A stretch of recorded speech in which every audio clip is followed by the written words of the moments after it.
Nobody does it Bennett. Yes, I've gone and said it. Movies and games, some things that are lame. Nobody does it Bennett. Hello, and welcome to Nobody Does It Bennett, movie review podcast. I am your host, Greg Bennett, and tonight I'm joined by Ross and Tenson as we go through the final film in the Star Wars prequel trilogy, Star Wars Episode 3, Revenge of the Sith. Ross, you were called in as the last minute host for Episode 1, The Phantom Menace. This time you are ready and willing to go through Revenge of the Sith. I've actually watched it in preparation rather than last time. I actually watched it. I know the movie now. And you're ready? You feel like now you can really give an in-depth look into the art and mastery that is Revenge of the Sith. All the dots, all the T's. I know exactly where it goes. And Tenson, welcome back to the show. We've been through The Phantom Menace and Episode 2, Attack of the Clones.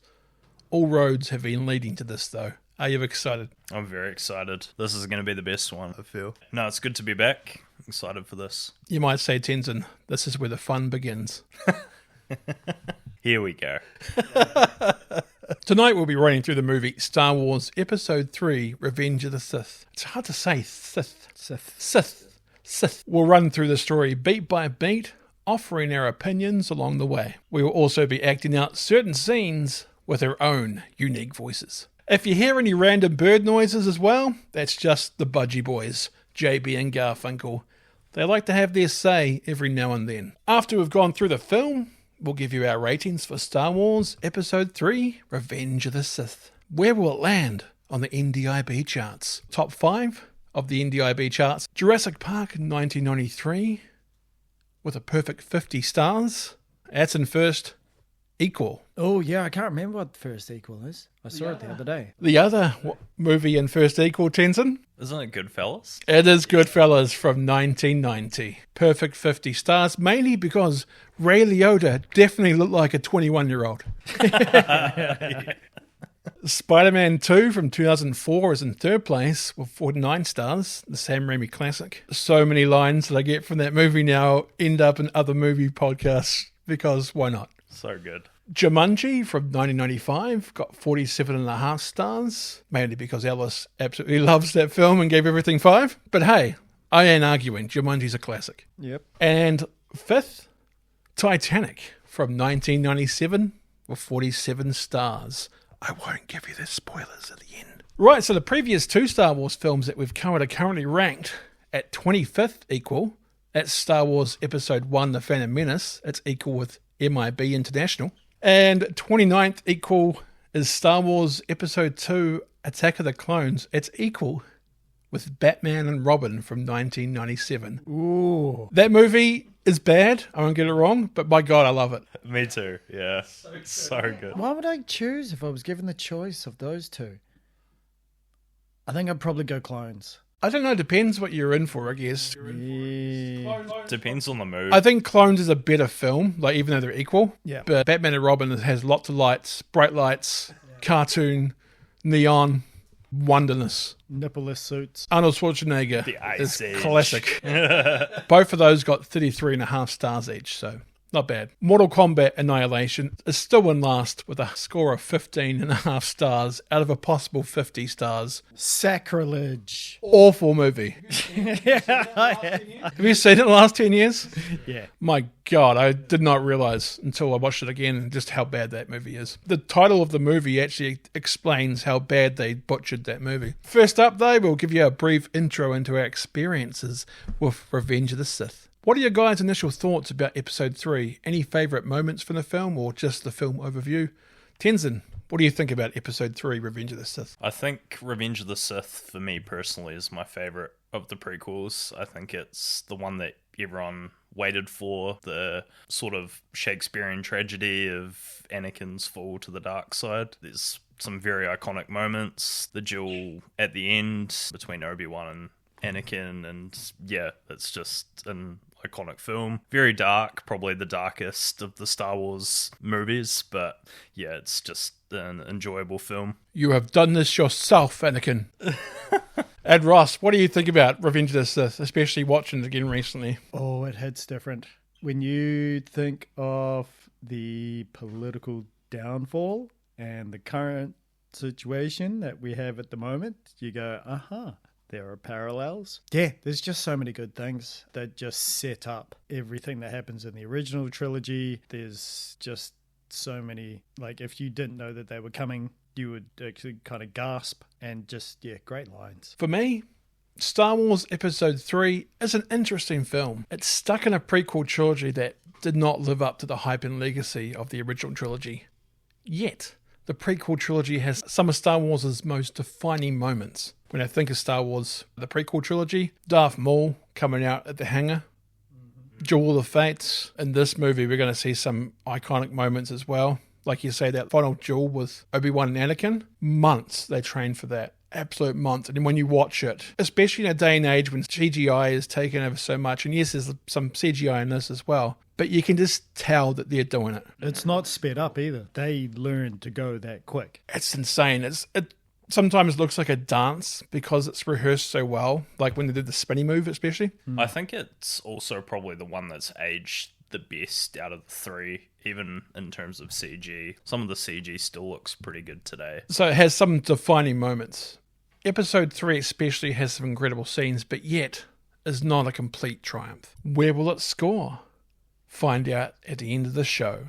Next, we'll run through the film Star Wars Episode 3, Revenge of the Sith. If you like what you hear and would like to listen or find out more about the shows, well, you can by going to the Nobody Does It Bennett Facebook page. Nobody Does It Bennett is available on Spotify, YouTube, and other podcast services. And Nobody Does It Bennett is now available on Apple Podcasts, so you now have even more ways to listen and enjoy. Ross and Tenson, are you with me or are you against me about starting our run through the film of Revenge of the Sith? Do we get a choice? I guess we have to go with you. Well, the door's right there. It might be locked, but you can find a way out. And there's a lightsaber in the way. Ladies and gentlemen, Star Wars Episode 3, Revenge of a Sith. Nobody does it, Bennett. Do it. Movie begins with a black screen a long time ago in a galaxy far, far away. Star Wars. That's right. It's like, whoa, I didn't see it coming, even though I've seen it numerous times before. Episode 3, Revenge of a Sith. War.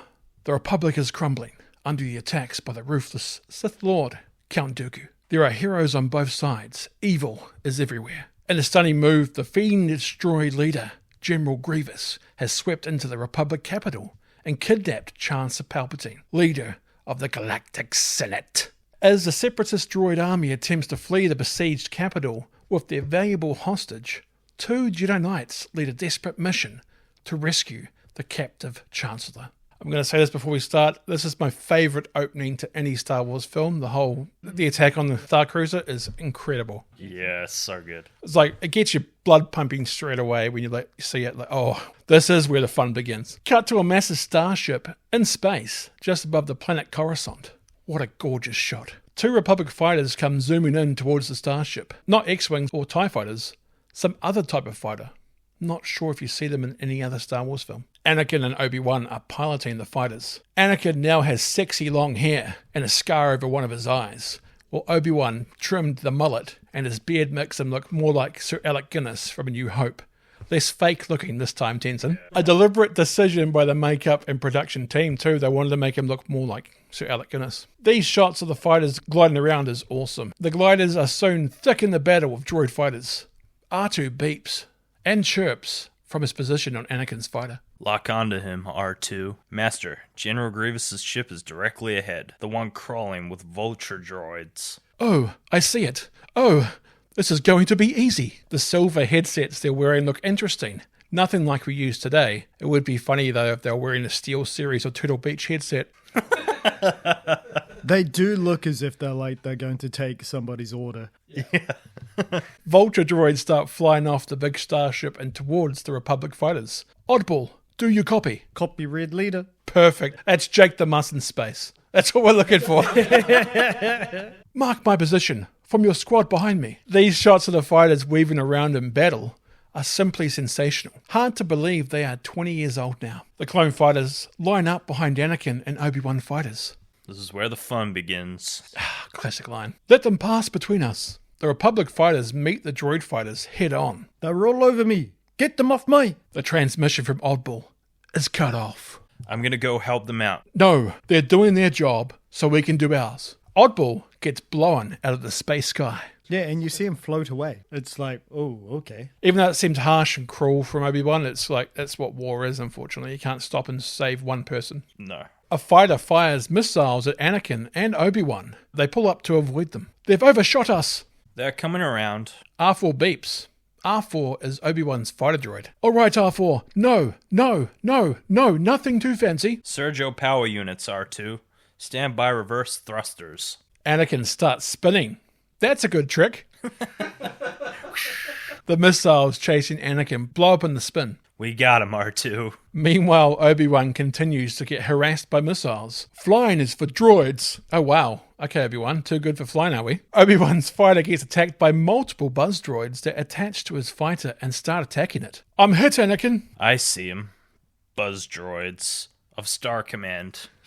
Buzz droids are little droids who have robo-boobs for their head. Have you ever seen Little Nicky? It reminds me of when the guy gets boobs for a head.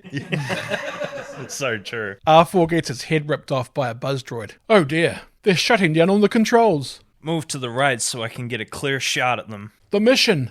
Get to the command ship. Get to the Chancellor. I'm running out of tricks here. Anakin starts shooting the buzz droids off Obi-Wan's ship, causing a wee bit of damage to the ship as he goes. Oh, in the name of Jesus, Obi-Wan, which people have mistaken you for in some hilarious memes. Hold your fire. You're not helping here. I agree. Bad idea. I can't see a thing, my cock. Pit's fogging. They're all over me like sand, Anakin. Move to the right. Hold on, Anakin. You're gonna get us both killed. Get out of here. There's nothing more you can do. I'm not leaving without you, Master. It's interesting that Anakin's fighter is yellow here, just like the Thunderbird-like Naboo fighter he piloted in The Phantom Menace. And the yellow speeder Anakin chooses to chase Obi-Wan with through Coruscant. So yellow seems to be Anakin's colour. Anakin parks up next to Obi-Wan. Some buzz droids jump onto Anakin's fighter, so R2 starts blasting with a wee zapper. So anyways, I start blasting. Get him, R2. R2, hit the buzz droid center eye. R2 zaps the buzz droid in the center eye. The buzz droid has a shocking experience, then falls off the fighter. Yeah, you got him. Great, R2. The General's command ship is dead ahead. Well, have you noticed the shields are still up? Sorry, Master. Obi-Wan is always yelling at Anakin. Makes you just want to turn to the dark side, am I right? As we will see. All bosses do that. Always yell. Never happy. Never happy. Anakin does a wee flip in his fighter and shoots the control panel on the side of the large starship, knocking down the shield barrier to the dock of the ship. Mechanical doors start closing from the sides of the dock entrance. Oh, I have a bad feeling about this. Anakin and Obi-Wan manage to crash land into the loading dock of the large starship before the doors close. Obi-Wan pops out of his fighter and takes down some droid soldiers. The Roger Rogers, if you will. Roger, Roger. Anakin takes his time, but then attacks some droids of R2. This scene with Anakin and Obi-Wan taking down droids looks way better than the opening of Phantom Menace of Qui-Gon and Obi-Wan. More fluent and skillful with their sabers. Anakin and Obi-Wan go back to back when battling, because it looks cooler. Bad boys. R2, locate the Emperor. I mean, the Chancellor. R2 chirps, then rolls off to locate a nearby control panel. R2 brings up some schematics of the starship. The Chancellor's signal was coming from right there, the observation platform at the top of that spire. I sense Count Dooku. I sent a trap. Next move? Spring the trap. R2 whistles. R2, go back. I need you to stay with the ship. Here, take this and wait for orders. Obi-Wan throws R2 a Star Trek communicator, waiting for R2 has received a communicator to show up on a screen like an RPG game. R2 with his little selfie stick arm holding a communicator is a hilarious shot. He has a little selfie stick arm. Yeah. Cut to General Grievous marching into the starship bridge with his guards behind him, coughing and spluttering as he goes. What are you guys' thoughts on General Grievous as a character? He's pretty badass, to be honest. I feel like he was very underused in the live-action films, but I haven't seen the Clone Wars, but I think he gets a lot more of an arc in the Clone Wars compared to in the live actions. His design and everything is just so cool. It's interesting too, like how they voice him. They kind of make him look a bit weak, but then it turns out that he's actually kick-ass, and this weird juxtaposition. Yeah, it's strange because, like you say, in the Clone Wars series, he's pretty much right through the whole thing. Yeah, he is. Anakin never actually meets him because he meets him for the first time in this, so they wanted to keep that. So you notice that Grievous and Anakin always somehow never meet. I like him as a draft to Darth Vader. He's part alien, part robot, and he has the coughing and spluttering kind of lead up to what Vader has of his breathing. He's more like a Temu version of Vader. He hasn't got the Jedi skills that Vader has. He doesn't have the technology that Vader has too. That's why he's always coughing and spluttering, because he's pretty much fighting his body. What's the situation, Captain? Oh, that's so good. That was great. That was really good. I'll be the Trade Fair guy because I haven't been a Trade Federation guy yet. The two Jedi have landed in the main hangar bay. We've tracked them. Just as Count Dooku predicted. Cut to Anakin and Obi-Wan waiting by a space elevator. Destroyers. Destroyers, really? Just what I'm pressed. Destroyers. Destroyers. Droidy cars, or destroyers, are what the Republic call them, come rolling in. You see them rolling. They fire their goose lasers. Go, go, go, go, go! Anakin and Obi-Wan with their shields up. Anakin and Obi-Wan deflect their blasts as the space elevator doors open. The two Jedi manage to safely evade the blasts. The space elevator doors close. Drop your weapons. I said drop them. Whoops. Anakin and Obi-Wan didn't notice the droid soldiers behind them in the elevator. Very similar to Captain Rogers in the Marvel Winter Soldier. All the droids say Roger to one another. Obi-Wan and Anakin just start to rip through them with their lightsabers. Easy work for two Jedi. Cut back to R2 in the hangar bay. R2 hilariously waddles backwards like a small child when he sees two of these big droids with mounted laser arms coming in. R2 hides. Those are Jedi fighters, all right? Cut to Anakin and Obi-Wan heading up the space elevator when the space elevator violently stops. Did you press the stop button? No, did you? Why would Obi-Wan ask if he pressed the stop button? So true. I am watching your hand. It did not move. Well, there's more than one way out of here. Anakin ignites his lightsaber and starts cutting a hole in the ceiling of the space elevator. We don't want to get out. We want to get moving. R2, activate elevator 31174. The echo from R2's communicator can be heard around the hangar bay. I love how R2 tries to muffle the sound by shoving the communicator in his chest place. R2, assume 31174. Basically amplifies. The B2 silver droids get alerted by the noise. What's that? R2, do you copy? Obi-Wan continues to talk while poor R2 huddles more and more into the corner. Get back to work. That's nothing. Anakin gets through the ceiling and Jedi leaps on top of the space elevator. Always on... Oh, wait. Mind blank. Trying to steal my lines. Sorry. You will have none. Always on the move. R2 races over to a control panel in the hangar bay while Obi-Wan can be heard still muffled in R2's chest. R2, do you read me? This is Obi-Wan Kenobi. Do you hear me? R2. R2 then pulls out the communicator and activates the space elevator for Obi-Wan. Except the space elevator starts to drop. Anakin has to leap and grab onto a ledge, while Obi-Wan plunges in the space elevator. Stop! Stop, R2! We need to be going up! The door above the ledge Anakin is holding on to opens. Some droids come to inspect the situation. Hands up, Jedi. The B2 silver droids can hear Obi-Wan on R2's communicator again. R2 stops the space elevator. The B2 silver droids stop R2 at the control panel. Hey, you! R2 gets Obi-Wan's space elevator to start going up. Now, that's better. The B2 silver droids get closer to R2. You stupid little astro droid. One of the B2 silver droids picks up R2. As the space elevator goes up, Anakin releases his grip to catch a ride. Anakin leaps back inside the space elevator. Obi-Wan gets startled by Anakin jumping back in and ignites his lightsaber. Oh, it's you. Who else would it be? Droids? R2, still being held by the B2 silver droid, squirts droid fluid at it, causing both B2 silver droids to get covered, as well as start to slip around. Whoa, it's a cartoon all of a sudden! Anakin and Obi-Wan continue to banter in the space elevator. Anakin says no loose wire jokes about R2. B2 silver droid then loses its grip on R2. When it does, R2 ignites his jet thrusters, which ignites the droid fluid, burning the B2 silver droids. Such a badass moment from R2. I love it. It's like the most badass moment from R2 in any Star Wars film. And the beginning of his arsonist arc. But he loses the rocket thrusters in later movies. True. Well, I'd say later, but earlier. Later, earlier movies. Yeah.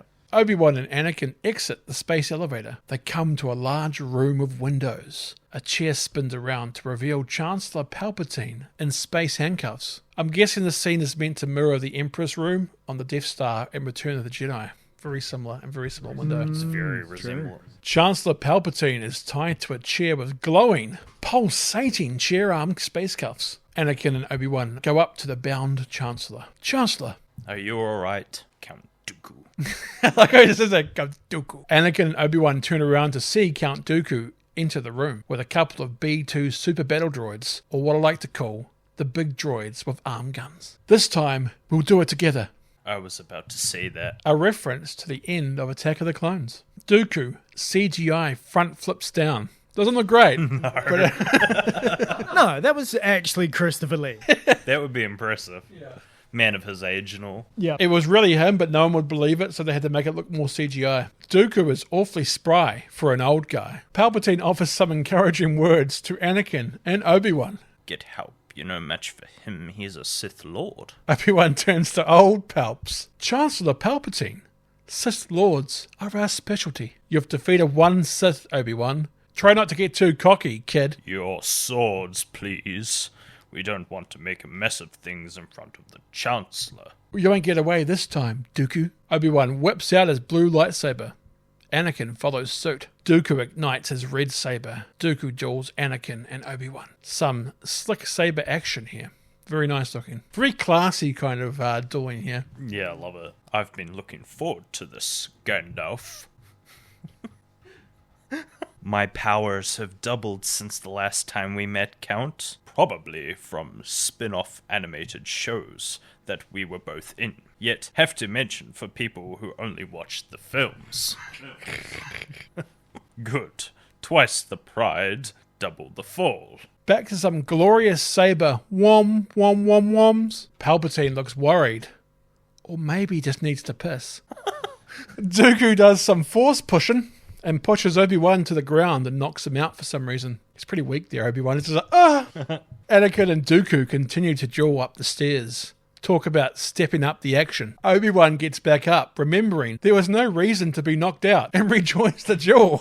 Obi-Wan takes out the battle droids that I completely forgot were there. Palpatine lets out a random word. Get. It's weird and unimportant, so I added it. Get. Do it.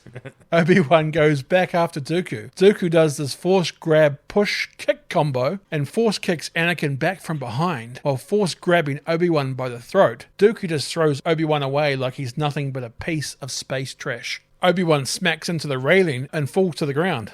Knocked out for reals this time. Is Dooku actually that powerful, or do you think Palpatine was actually force assisting Dooku to get Obi-Wan out of the way? That's a good point, actually. Ooh, hadn't thought about that. Probably. He's just sitting there doing nothing. Dooku throws some space floor down on Obi-Wan, taking him out of the fight. For now. Anakin gets back up and kicks Dooku down the bottom part of the room. The duel continues, but now Anakin is faster and more aggressive with his dueling. Leaning into the dark side a bit here, I think. Making him more angry because he knocked out Obi-Wan. Dooku and Anakin lock up with their sabers. I sense great fear in you, Skywalker.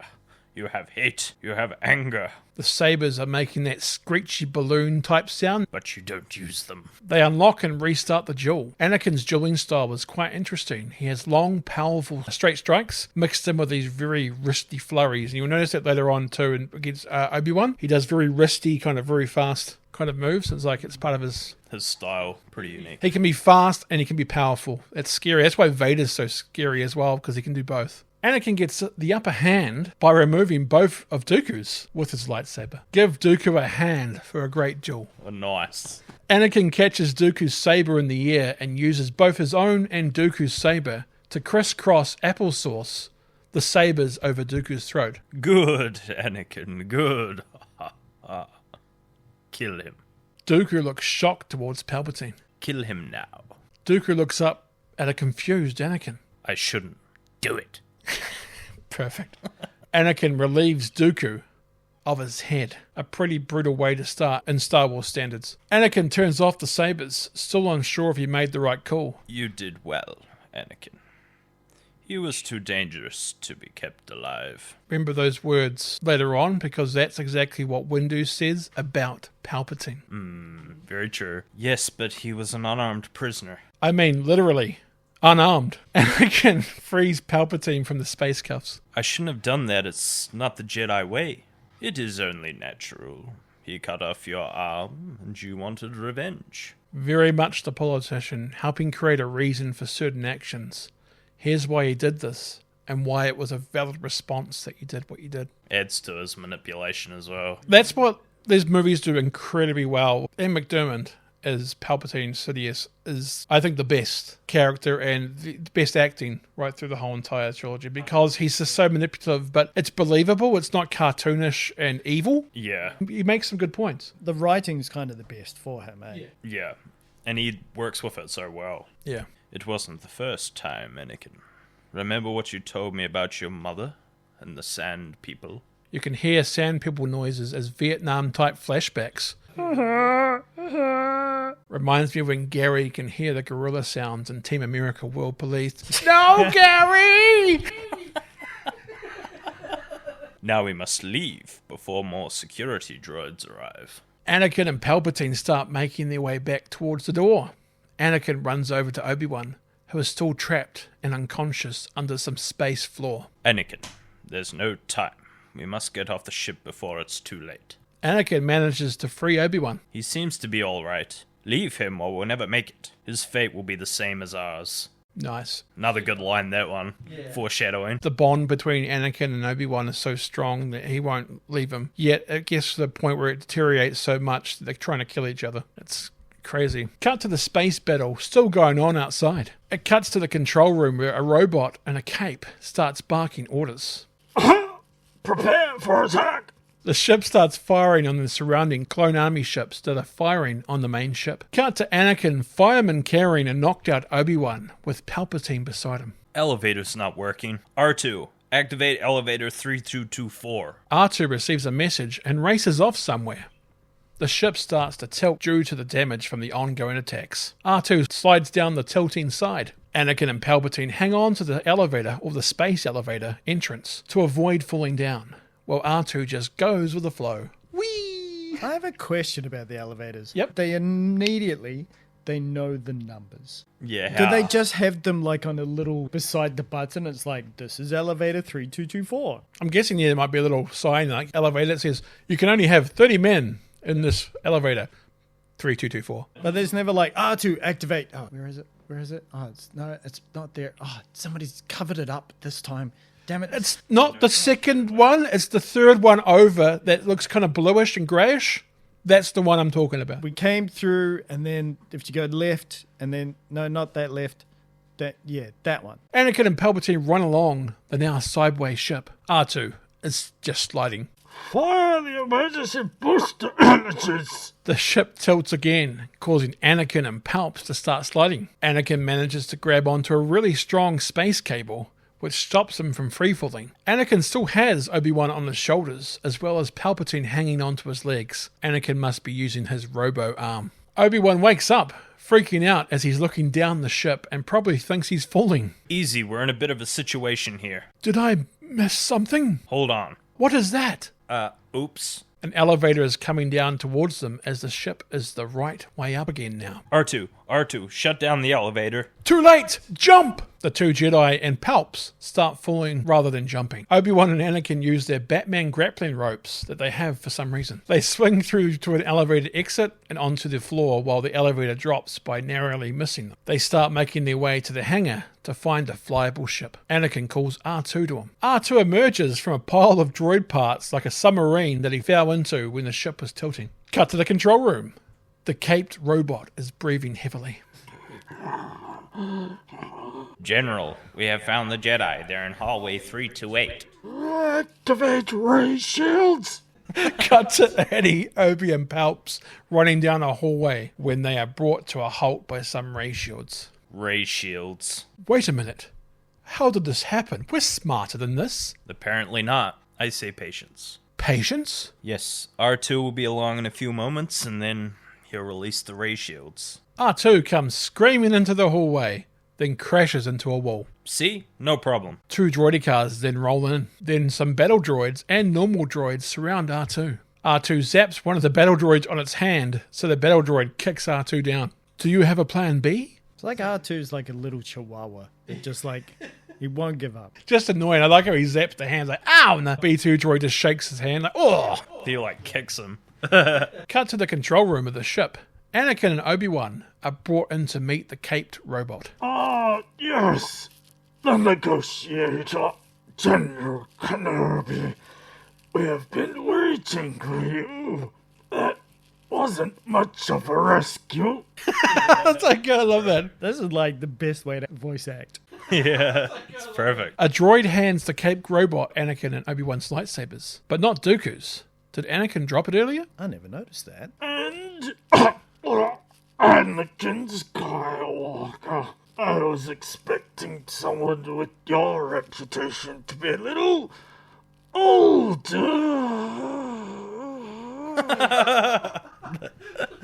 The exaggeration's perfect. If you put wheezes in there, you're gonna get like... Go all out. General Grievous. You're shorter than I expected. General Grievous, a new character introduced to the movies here, but does play a big part in the Clone Wars animated series. Although Grievous and Anakin never met in the Clone Wars, as Dave Filoni, the creator of Clone Wars, wanted to maintain continuity from the scene to be their formal introduction. Jedi scum. We have a job to do, Anakin. Try not to upset him. Your lightsabers will make a fine addition to my collection. Not this time. And this time, you won't escape. That's pretty much what Obi-Wan said to Dooku. Must be ripped straight from the Jedi handbook. R2. R2 starts to have all his electronics go haywire to cause a distraction. Very similar to Return of the Jedi with Luke Skywalker. So Obi-Wan can force grab his lightsaber off Grievous and free himself from the space restraints. Anakin then force grabs his saber too once Obi-Wan frees him. Anakin and Obi-Wan fight 2 of General Grievous's bodyguards, a type of dueling droid called the IG-100 Magna Guard. Catchy. I just call them Magna Guards after this. Their purple energy staffs look pretty cool and can actually stand up to lightsaber damage. 2 droids remove Palpatine from the room, while the 2 Jedi battle the Magna Guards. The other droids are ordered to stay at their stations by Grievous. Obi-Wan takes one of the Magna Guards' heads off, but the Magna Guard keeps on fighting? Very strange. Anakin finishes off his Magna Guard and runs to free Palpatine. Obi-Wan finally finishes off his Magna Guard. It's very interesting that Palpatine acts all weak and defenseless when he could probably wipe out most of the people in that room. Easily too. He just used Force Lightning. He's just observing. Pretty much it's adding to the whole manipulation. To perceive that he has no power. He's a politician. He's not someone who can fight. Defenseless, weak It's old man. Clark Kent. Yeah. So Obi-Wan finally finishes off his Magna Guard. General Grievous talks to his droid workers. Don't worry about them. Keep the ship in orbit. Grievous prepares to fight. Obi-Wan is in front, and Anakin behind. There is nowhere for Grievous to go. You lose, General Kenobi. Grievous grabs the purple energy Magna Guard staff and throws it at the control room front window. It pierces the glass and causes cabin pressure problems. The glass shatters and Grievous is sent outside into space. He uses a Batman grappling hook to grab onto the outside of the ship. Anakin, Obi-Wan, and Palpatine are struggling to hang on inside the ship. Some blast doors eventually close the opening caused by the shattered window. Grievous gets back into the ship via a different access point. Anakin and Obi-Wan take down the worker droids that are still in the control room. Grievous laughs. Time to abandon ship. Grievous releases all the escape pods into space. Himself in one of them. All the escape pods have been launched. Grievous, can you fly a cruiser like this? You mean, do I know how to land what's left of this thing? Well? Well, under the circumstances, I'd say the ability to pilot this thing is irrelevant. Strap yourselves in. Anakin gets all hatches and dry fins to open. The ship then breaks apart in the middle. Reminds me of another movie we've covered, Tenson, where a ship splits in 2. Very true. Speed. I'm not saying actual words here. Avoiding copyright law. We lost something. Not to worry. We are still flying half a ship. As the half-cruiser hits the planet atmosphere, it starts to heat up and pick up speed. There you go, speed, Ross. You mentioned speed just before. There you go, The speed. ship that could not go faster. As the ship is landing, fire ships come in spraying little fire hoses at the burning cruiser. The cruiser crash lands, taking out a tower as it slides. The shot with the cruiser sliding towards the camera, then zooming into the control room window, is really cool. Yeah. Yeah, the CGI is not perfect, but it looks really cool. Yeah. Another happy landing. Everyone's like real light at the start of this. Light sense of humor is like, well, I guess Gradually fades. it becomes tragic, yeah. Cut to Anakin, Palpatine, and Obi-Wan catching a space Uber to the Senate halls. They are greeted by many people and aliens when they land. Not like a stadium amount of people, more like a wrestling indie show type of crowd. Obi-Wan stays standing at the space Uber door, while Palpatine and Anakin get off. Are you coming, Master? Oh no, I'm not brave enough for politics. I have to report to the council. Besides, someone needs to be the poster boy. Hold on, this whole operation was your idea. Let us not forget, Anakin, that you rescued me from the buzz droids, and you killed Count Dooku in a noble and not at all evil way, and you rescued the Chancellor carrying me unconscious on your back. The literal carrying the team on your back. All because of your training. Anakin, let's be fair. Today you were the hero, and you deserve your glorious day with the politicians. Alright, but you owe me one, and not for saving your skin for the 10th time. 9th time. That business on Cajun Amodia doesn't count. I'll see you at the briefing. Whoa, Garfunkel. Obi-Wan takes off in the space Uber as Anakin and R2 walk into the Senate building. I like the banter between Anakin and Obi-Wan here. If you only watch the movies, you don't really get many scenes that show their brotherhood. You get the feeling that Obi-Wan and Anakin love each other and are brothers pretty much. Later on, it hits hard when everything happens. Need a bit of ribbing. But I guess if you watch the animated Clone Wars, you'd see more of this. Yeah, see heaps more. Palpatine walks up to Jedi Master Mace Windu. Chancellor Palpatine, are you alright? Yes, thanks to your 2 Jedi Knights. No love for R2? Alright. They killed Count Dooku, but General Grievous has escaped once again. General Grievous will run and hide, as he always does. He's a coward. Windu is staring at Palpatine with some serious suspicion, though. But with Count Dooku dead, he is the leader of the droid army. And I assure you the Senate will vote to continue the war as long as Grievous is alive. Palpatine really puts on emphasis on stating how Dooku is dead and how Grievous needs to die. Not a thing about capturing them would give me Windu eyes too. Then the Jedi Council will make finding Grievous our highest priority. The crowd all start to walk inside. The Republic cannot praise you enough. Thank you, Senator Organa. Speaking of praise, did you know I used to be a detective in NYPD Blue? Really? Yeah, I also played a president on the West Wing and had a stint on Sons of Anarchy. R2 and C-3PO talk about the last mission too. I love Jimmy Smits, alright? Jimmy Smits is the man, and he doesn't get enough time in these movies. Like, he gets a bit more in episode 3 here. More Smits, please. You're smitten with the Smits. I'm smitten. Yeah, that's right. I like that. Well, could it possibly be as bad as all that? But the fighting will continue until General Grievous's spare parts. Well, I'll do everything I can in the Senate. You can see Padme stalking the group from afar. Excuse me. Anakin walks away to see Padme. Anakin hugs Padme. Oh, Anakin. I've missed you, Padme. There were whispers that you've been killed. I'm alright. It feels like we've been apart for a lifetime, and it might have been if the Chancellor hadn't been kidnapped. I don't think they would have ever brought us back from the Outer Rim sieges. I'll show you some Outer Rim sieges. Got him. Anakin goes to kiss Padme. Wait, not here. Yes, here. I got horny. I'm tired of all this deception. I don't care if they know we're married. Anakin, don't say that. Otherwise they'll do horrible things like make you watch Morbius. What's the time? Morbin time. Moment. Are you alright? You're trembling. What's going on? Something wonderful has happened.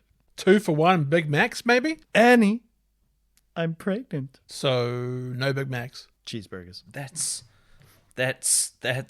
Anakin looks deep into Padme's eyes. Well, that's wonderful. Very convincing. What are we gonna do? We're not gonna worry about anything right now, alright? This is a happy moment.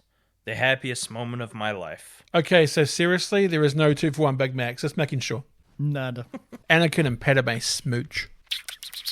Cut to a shuttle arriving on a planet. The planet looks to be more a green earth, or perhaps a green marble. The ship flies into a deep hole on the planet. When the ship lands in front of a droid platoon, the doors open and General Grievous walks out. Doesn't even have the patience to wait for the ship path to fully extend before walking out. As he's walking before the path even finishes coming out.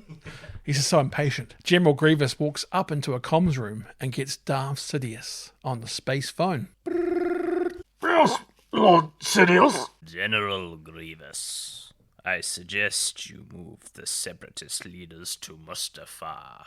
More on Mustafar later. It will be done, my lord. The end of the war is near, General. But the loss of Count Dooku? His death was a necessary loss. Soon I will have a new apprentice, one far younger and more powerful. I love that line. And more beautiful. Oh, long sexy hair. Cut back to Coruscant. Anakin and Padme are talking at the balcony of Padme's apartment. Padme says she wants to have a baby on Naboo. She can even think of a spot by the gardens. Anakin goes on about how beautiful Padme is.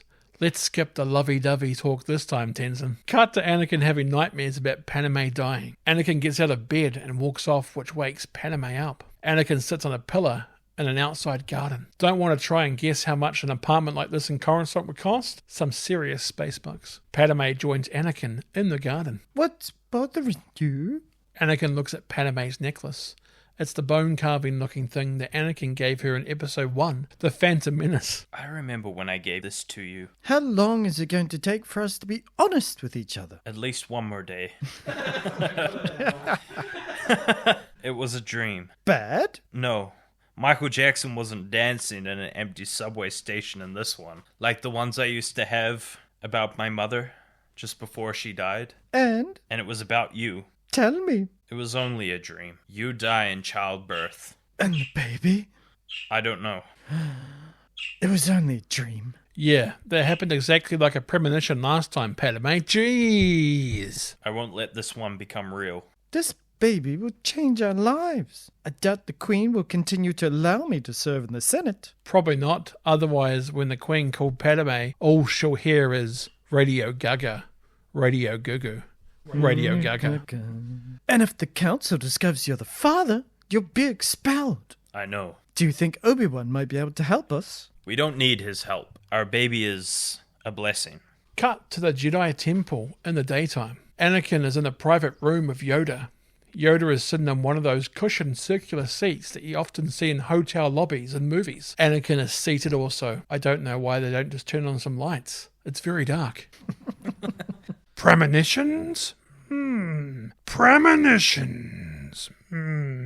These visions you have. They're of pain, suffering, death. Yourself you speak of, or someone you know? Someone. Close to you. Yes. Well, maybe you're not supposed to be Spider-Man. Climbing those walls?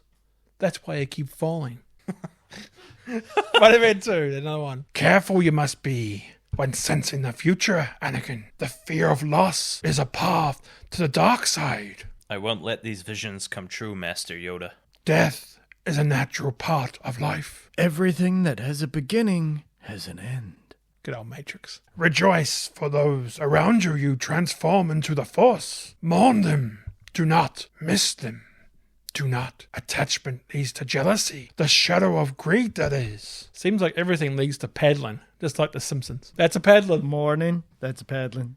Missing, that's a paddling. Having human emotions, that's a paddling. What must I do, Master Yoda? Get out of the Shire. Make for the village of Bree. I'll be waiting for you in the Inn of the Prancing Pony. Train yourself to let go of everything you fear to lose. Cut to Anakin meeting up with Obi-Wan in a holomap room at the Jedi Temple. You missed the report on the Outer Rim sieges. Oh, I didn't know if he did though, you know, Padme. I'm sorry, I was held up. Bike messenger knocked me down.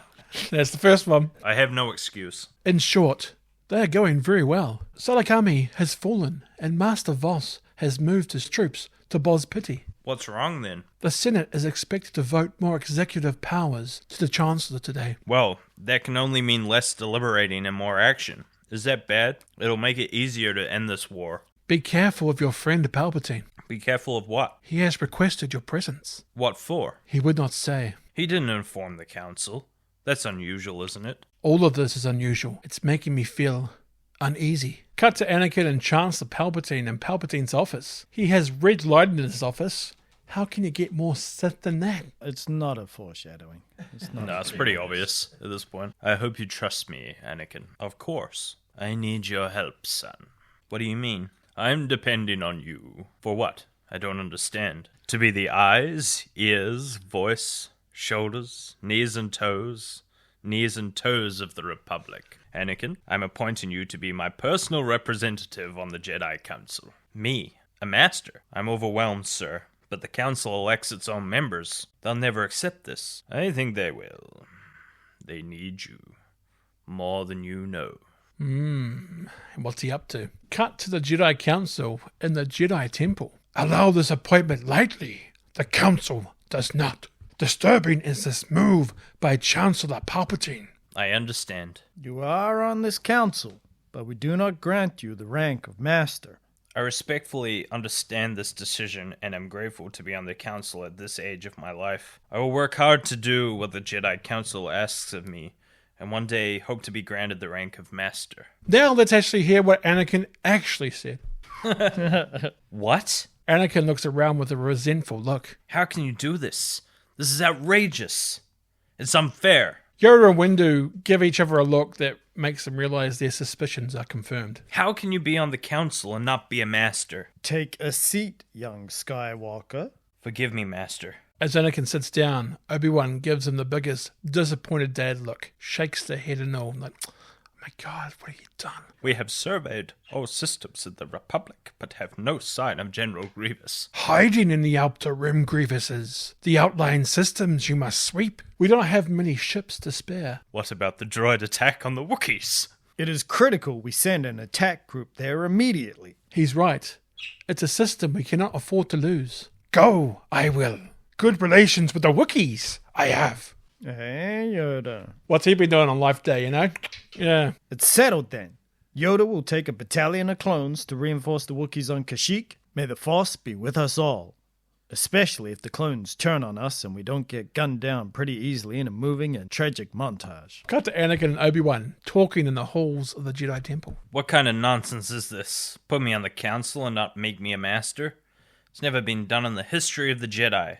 It's insulting. Oh, calm down, Anakin. You have been given a great honor. To be on the council at your age, it's never happened before. The fact of the matter is, you are too close to the Chancellor. The council doesn't like it when he interferes in Jedi affairs. I swear to you, I didn't ask to be put on the council. But it's what you wanted. Your friendship with Chancellor Palpatine seems to have paid off. That has nothing to do with this. The only reason the council has approved your appointment is because the Chancellor trusts you.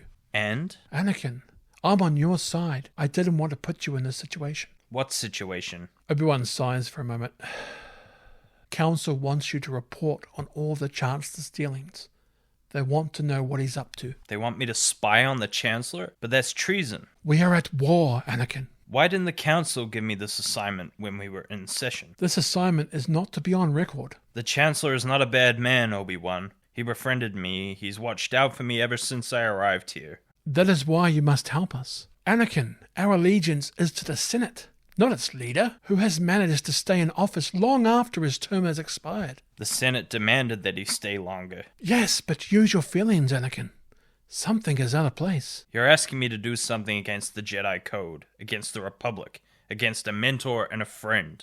That's what's out of place here. Why are you asking this of me? The Council is asking you. To be honest, this is not the Jedi way to spy on people. No, leads them further into Palpatine's... Yeah, Palpatine can manipulate this now because this is not something the Jedi should be doing, so they're doing something against their own benefit. And this is causing that moral conflict that Anakin has. Apart from the, it's outrageous, it's unfair stuff of Anakin, he does have some valid points. Cut to Obi-Wan, Windu, and Yoda on a transport shuttle. It almost sounds like the beginning of a joke. So Obi-Wan, Windu, and Yoda are on a transport shuttle. Anakin did not take his new assignment with much enthusiasm. It's very dangerous putting them together. I don't think the boy can handle it. I don't trust him. With all due respect, Master, Is he not the chosen one? Is he not to destroy the Sith and bring balance to the Force? So the prophecy says. A prophecy that misread could have been. He will not let me down. He never has. Poor Obi-Wan. I hope right you are. I'm glad the scene is here so you know for sure that it was the council that gave Obi-Wan the assignment to Anakin. Otherwise, there might be doubt that maybe Obi-Wan's going out for himself or something. Yoda gets off the transport. When it lands, he meets a Wookiee representative, but not Chewie. Cut to Anakin and Padme in that garden area again. Sometimes I wonder what's happening to the Jedi Order. I think the war is destroying the principles of the Republic. Have you ever considered that maybe we may be on the wrong side? What do you mean? What if the democracy we thought we were serving no longer exists, and the Republic has become the very evil we're fighting to destroy? I don't believe that, and you're sounding like a separatist. This war represents a failure to listen. Now you're closer to the Chancellor than anyone. Please, ask him to stop the fighting and let the diplomacy resume. Don't ask me to do that. Make a motion in the Senate, where that kind of a request belongs. What is it? Nothing. Don't do this. Don't shut me out. Let me help you. Hold me, like you did on that lake in Naboo so long ago when there was nothing but our love. No politics, no plotting, no war. The time you speak of was when there was a plot to assassinate you, Padme. It was very political. Cut to the opera on Coruscant. Anakin runs up the stairs where you can hear what sounds like Mongolian throat singing. Anakin enters the Chancellor's private box. The floating bubbles at the opera remind me a bit of the 1998 film Sphere, which also stars Samuel L. Jackson. You wanted to see me, Chancellor? Yes, Anakin, come closer. I have good news. Anakin kneels down next to Palpatine, a sign of things to come. Our clone intelligence units have discovered the location of General Grievous.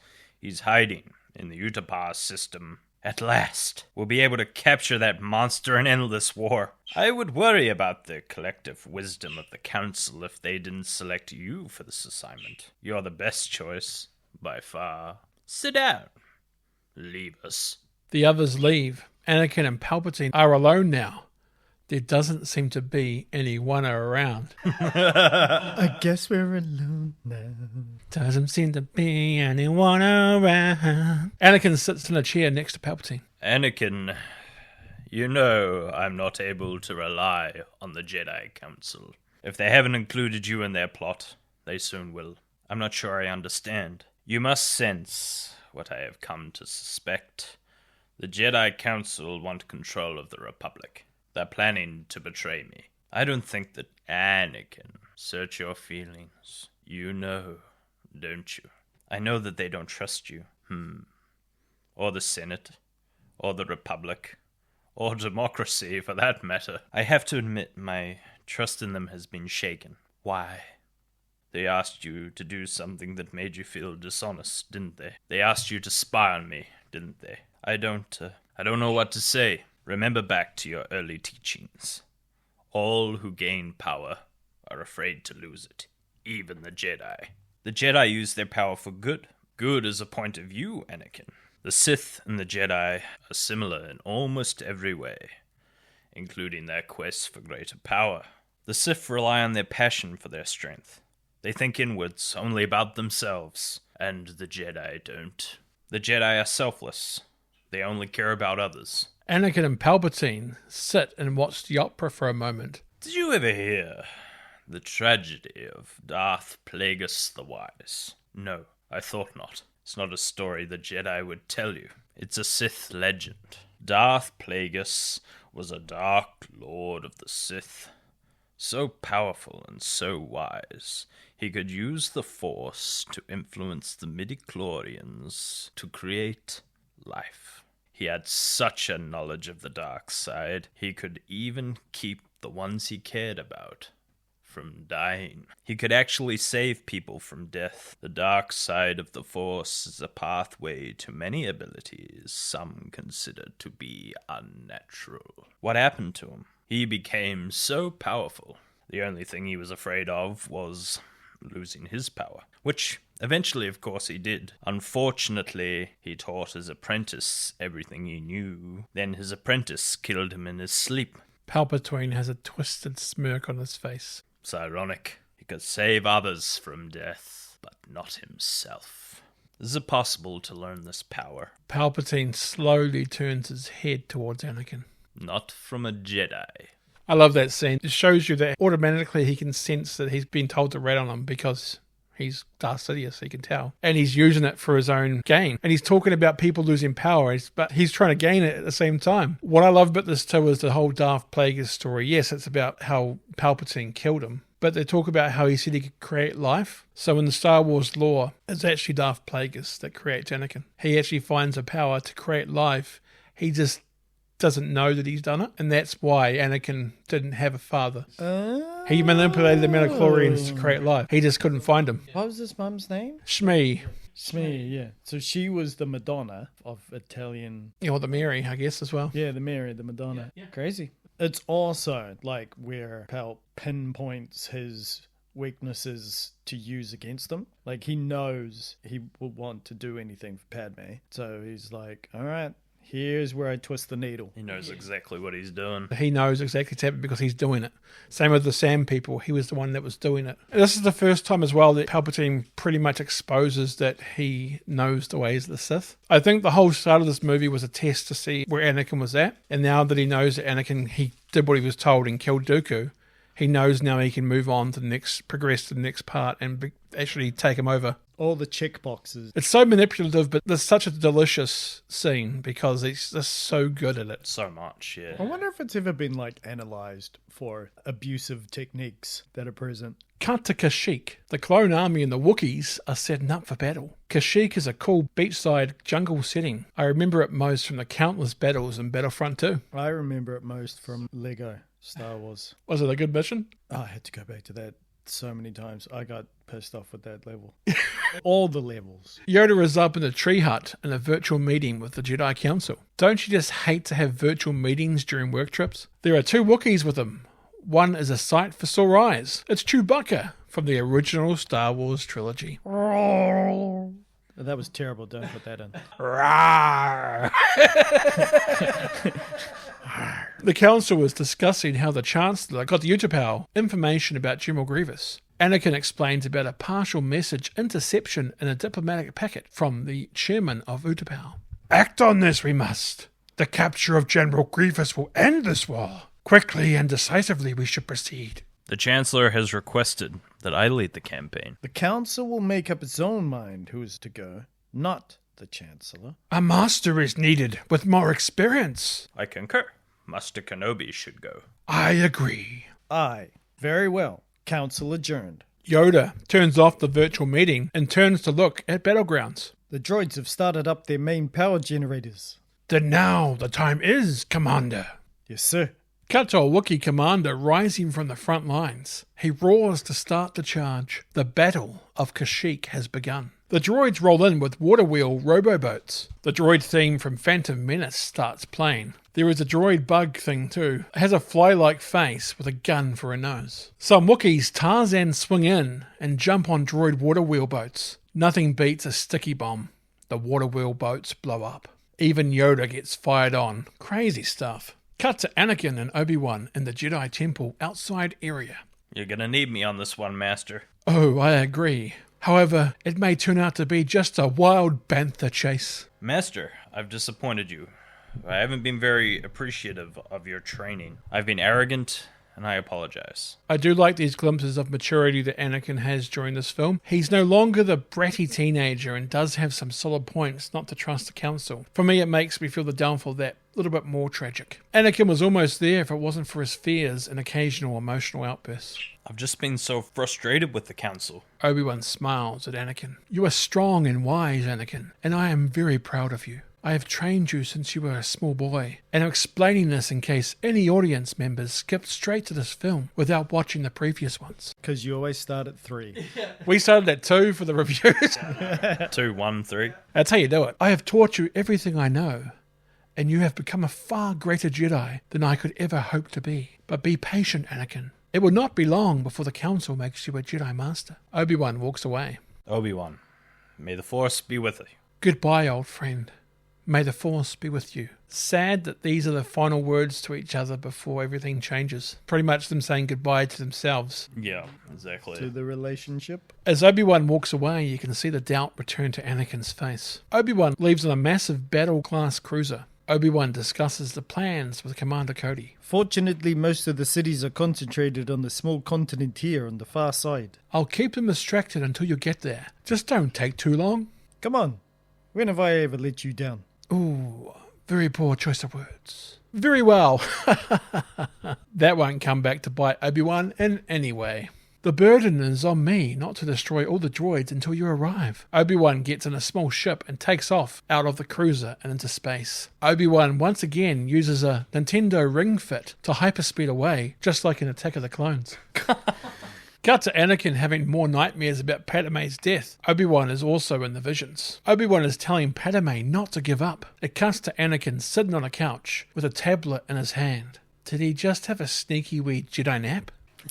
Padme enters the room. Obi-Wan's been here, hasn't he? He came by this morning. Anakin gets off the couch and walks towards Padme. What did he want? He's worried about you. Padme and Anakin walk into the bedroom. He says you've been under a lot of stress. I feel lost. Lost? What do you mean? Obi-Wan and the Council don't trust me. They trust you with their lives. Something's happening here. What it is ain't exactly clear. Stop, children, what's that sound? Everybody look what's going down. I'm not the Jedi I should be. Padme looks worried towards Anakin. I want more, and I know I shouldn't.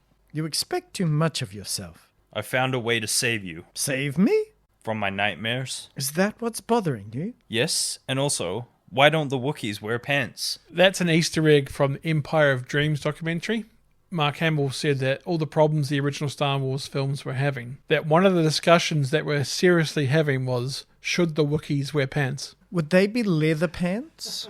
If they did wear pants? Or would they be made out of leaves? I don't know, maybe like flax or something, yeah. I won't lose you, Padme. I'm not going to die in childbirth, Annie. Whoa, spoilers, Padme. I promise you. No, I promise you. Cut to Obi-Wan arriving in his fighter ship via Ring Fit. The fighter detaches from the Ring Fit and makes its way towards Utapau. Obi-Wan flies into the pit hole base we saw Grievous flying before. Obi-Wan lands while some of Grievous's droids watch from afar. Obi-Wan meets up with the Utapau port administrator, Tion Madan. The design for this race is interesting, a mix of Pinhead from Hellraiser and a space lobster.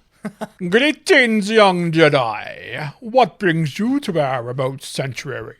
Unfortunately, the war. There's no war here unless you brought it with you, Gandalf Stormcrow. With your kind permission, I would like some fuel and to use your city as a base as I search nearby systems for General Grievous. Tion speaks in an alien language to his motley crew behind him. The crew start to work on Obi-Wan's ship. Tion takes a step forward towards Obi-Wan and speaks quietly to him. He is here. We are being held hostage. They are watching us. I understand. 10th level. Thousands of battle droids. Tell your people to take shelter. If you have warriors, now is the time. Tion and Obi-Wan bow to one another, then head in opposite directions. Obi-Wan hops in his fighter and talks to an R4 unit. Take the fighter back to the ship. Tell Cody I've made contact. Tion walks with his people. The others are asking if the Jedi are going to bring more warriors to help them. He didn't say. The fighter takes off and flies away, giving Grievous's droid troops the impression that Obi-Wan left. A hooded Obi-Wan watches from cover. Cut to Obi-Wan riding a space lizard bird out of the port. It totally is. The space lizard bird makes a cool sound, almost like a higher-pitched raptor from Jurassic Park, or a really slow-sounding car alarm. Cut to General Grievous on the 10th level of the port. He's addressing the separatist leaders. It won't be long before the armies of the Republic track us here. I am sending you to the Mustafar system in the Outer Rim. Cut to Obi-Wan still riding the space lizard bird. Cut back to Grievous. That's all. And Lizzie's just like, riding it, and then it goes back to Grievous. Where is he? Still on the space bird, lads. It is a volcanic planet. So you could potentially get badly burnt in the Outer Rim. You will be safe there. Sounds good enough for me. I trust him. Like, we won't get any grievous bodily harm here. Good one. Safe? Just a puppet managed to escape our grip, General. Without Count Dooku, I have doubts about your ability to keep us safe. Obi-Wan listens in on the Separatist meaning. He gets off the space lizard bird. Be thankful, Viceroy, you have not found yourself in my grip. Your ship is waiting. Grievous walks off while Obi-Wan thinks, ponders, takes a moment, considers, brainstorms what to do next. Obi-Wan disrobes, then Jedi jumps down from his high vantage point to the level the Separatist meeting was just on. Obi-Wan lands directly behind General Grievous and his droid guards. Hello there. There's the line. The best. 2 Magna Guards stand in front of Grievous with their weapons ready. General Canary! Oops, Obi-Wan is in fact surrounded by mini-droids. You are a bold one. Kill him. 4 Magna Guards approach Obi-Wan. Why not just every droid there attack Obi-Wan? I don't know. Surely that would end him. We must take turns. Yeah. It's like Assassin's Creed. One after the other after the other. Obi-Wan strikes a pose. Then he looks up and force pulls down a vent unit, crushing all the Magna Guards. It's a real Indiana Jones moment. Probably a wink to it also being a Lucasfilm production. Like Harrison Ford was sick at the time and he just couldn't be bothered, so he was like, ugh. And now it's iconic. Yeah. One of the Magna Guards survives the crash, but Obi-Wan spins his saber around before beheading the droid guard. The other droids prepare to fight. Back away! I will deal with this Jedi slime myself. Your move. Damn it, must be a turn-based RPG. You fool! I've been trained in your Jedi arts by Count Dooku. General Grievous removes his cape. Then Grievous splits his arms and reveals 4 lightsabers in his android hands, like a spider. Grievous lights them up. Attack, Canary! Obi-Wan once again strikes a pose. I like his strike a pose. He's got his arm back and his forward. It's almost like Hulk Hogan doing the Hulkamania thing. Strike a pose. Grievous starts using the 2 top lightsabers in his hands as laser propellers that he waves in front of his body, like helicopter propeller blades. It's like really cool. I watched this and go, how the heck is Obi-Wan going to fight him? But he does. This is a cool and inventive idea for the use of multiple lightsabers. The duel itself is pretty solid. Watching Obi-Wan pick his spots and show off his skills in this really proves that it's not just the strength of the saber, rather the Jedi that wields it. Obi-Wan starts to cut off Grievous's hands, one at a time. After Obi-Wan removes Grievous's second hand, the clone army shows up in support. Descending clone troops always look cool. Grievous and Obi-Wan continue their duel on a narrow walkway. There is a close-up of Grievous's eyes, showing you a part of the alien behind the machine. Grievous is a precursor, of course, to Anakin's fate. Army or not, you must realize you are doomed. Cut to a close-up of Obi-Wan's eyes. Oh, I don't think so. Obi-Wan force pushes General Grievous away, which causes Grievous to drop his remaining lightsabers and lands like a spider. Obi-Wan gives chase as Grievous spider walks over to one of those space chattering catwheel vehicles. So real. Obi-Wan has to jump out of the way to avoid being run over by Grievous. Obi-Wan whistles for his space lizard bird. Obi-Wan hops on Golden Axe style and chases after Grievous. Yes! Yeah. Yes, that's exactly it. Just landed and jumped on it. Golden Axe. The shots of the space chattering going down the pit and Obi-Wan's space lizard bird wall climbing down the pit are pretty darn cool. A clone trooper picks up a lightsaber that dropped from above.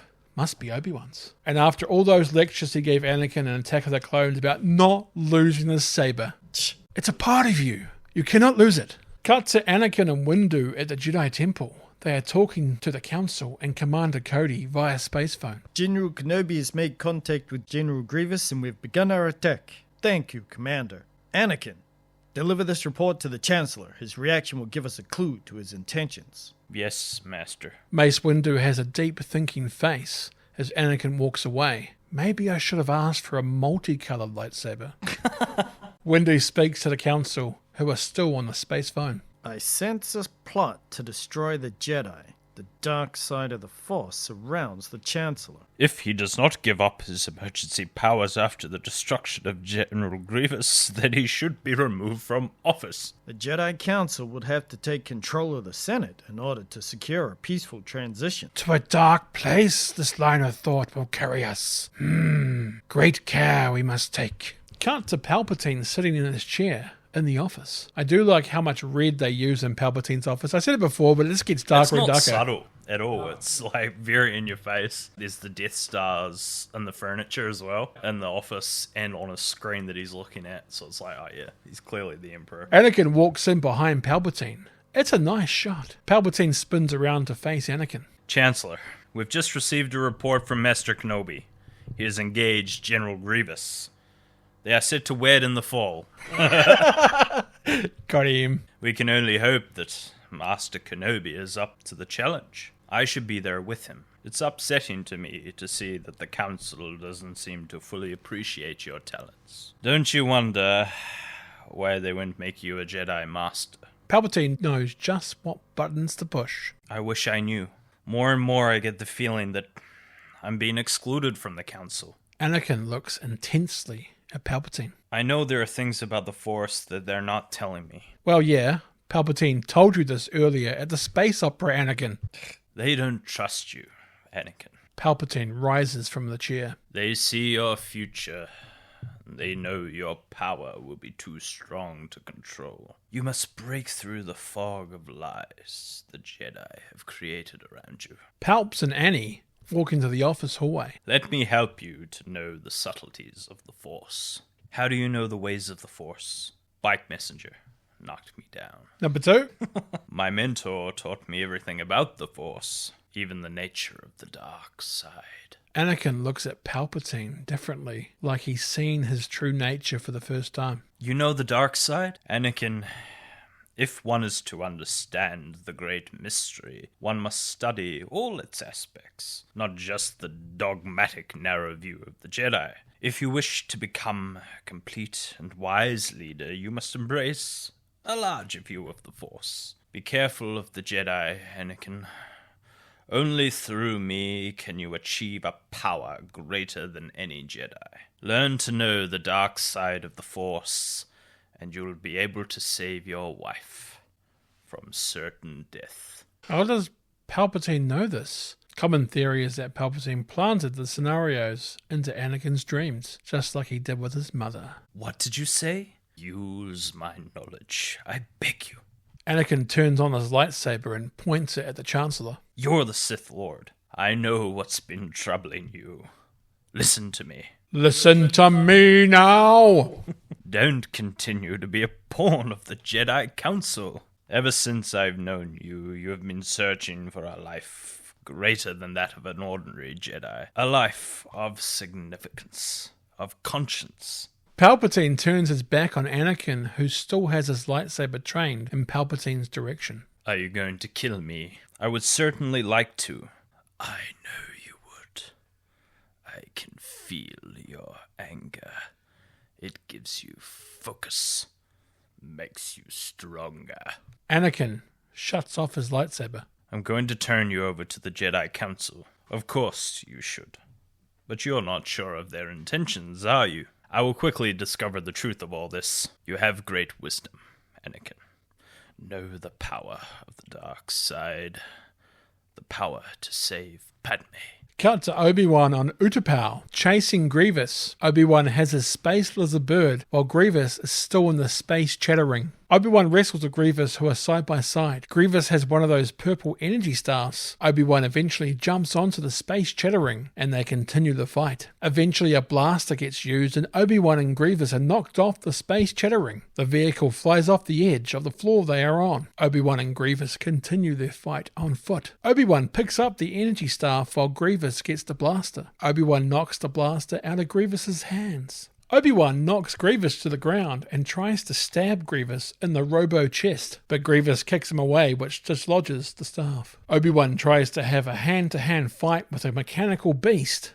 It doesn't work out too well. Obi-Wan does manage to bend the front chest plates though, exposing Grievous's biological heart. Grievous is shocked and angry by this and knocks Obi-Wan away. Obi-Wan gets knocked about a bit here by Grievous and slides over the edge. Obi-Wan is left hanging, just like in Episode 1. Grievous walks towards Obi-Wan with their energy staffs. Obi-Wan force grabs the blaster from afar and shoots Grievous in the exposed heart.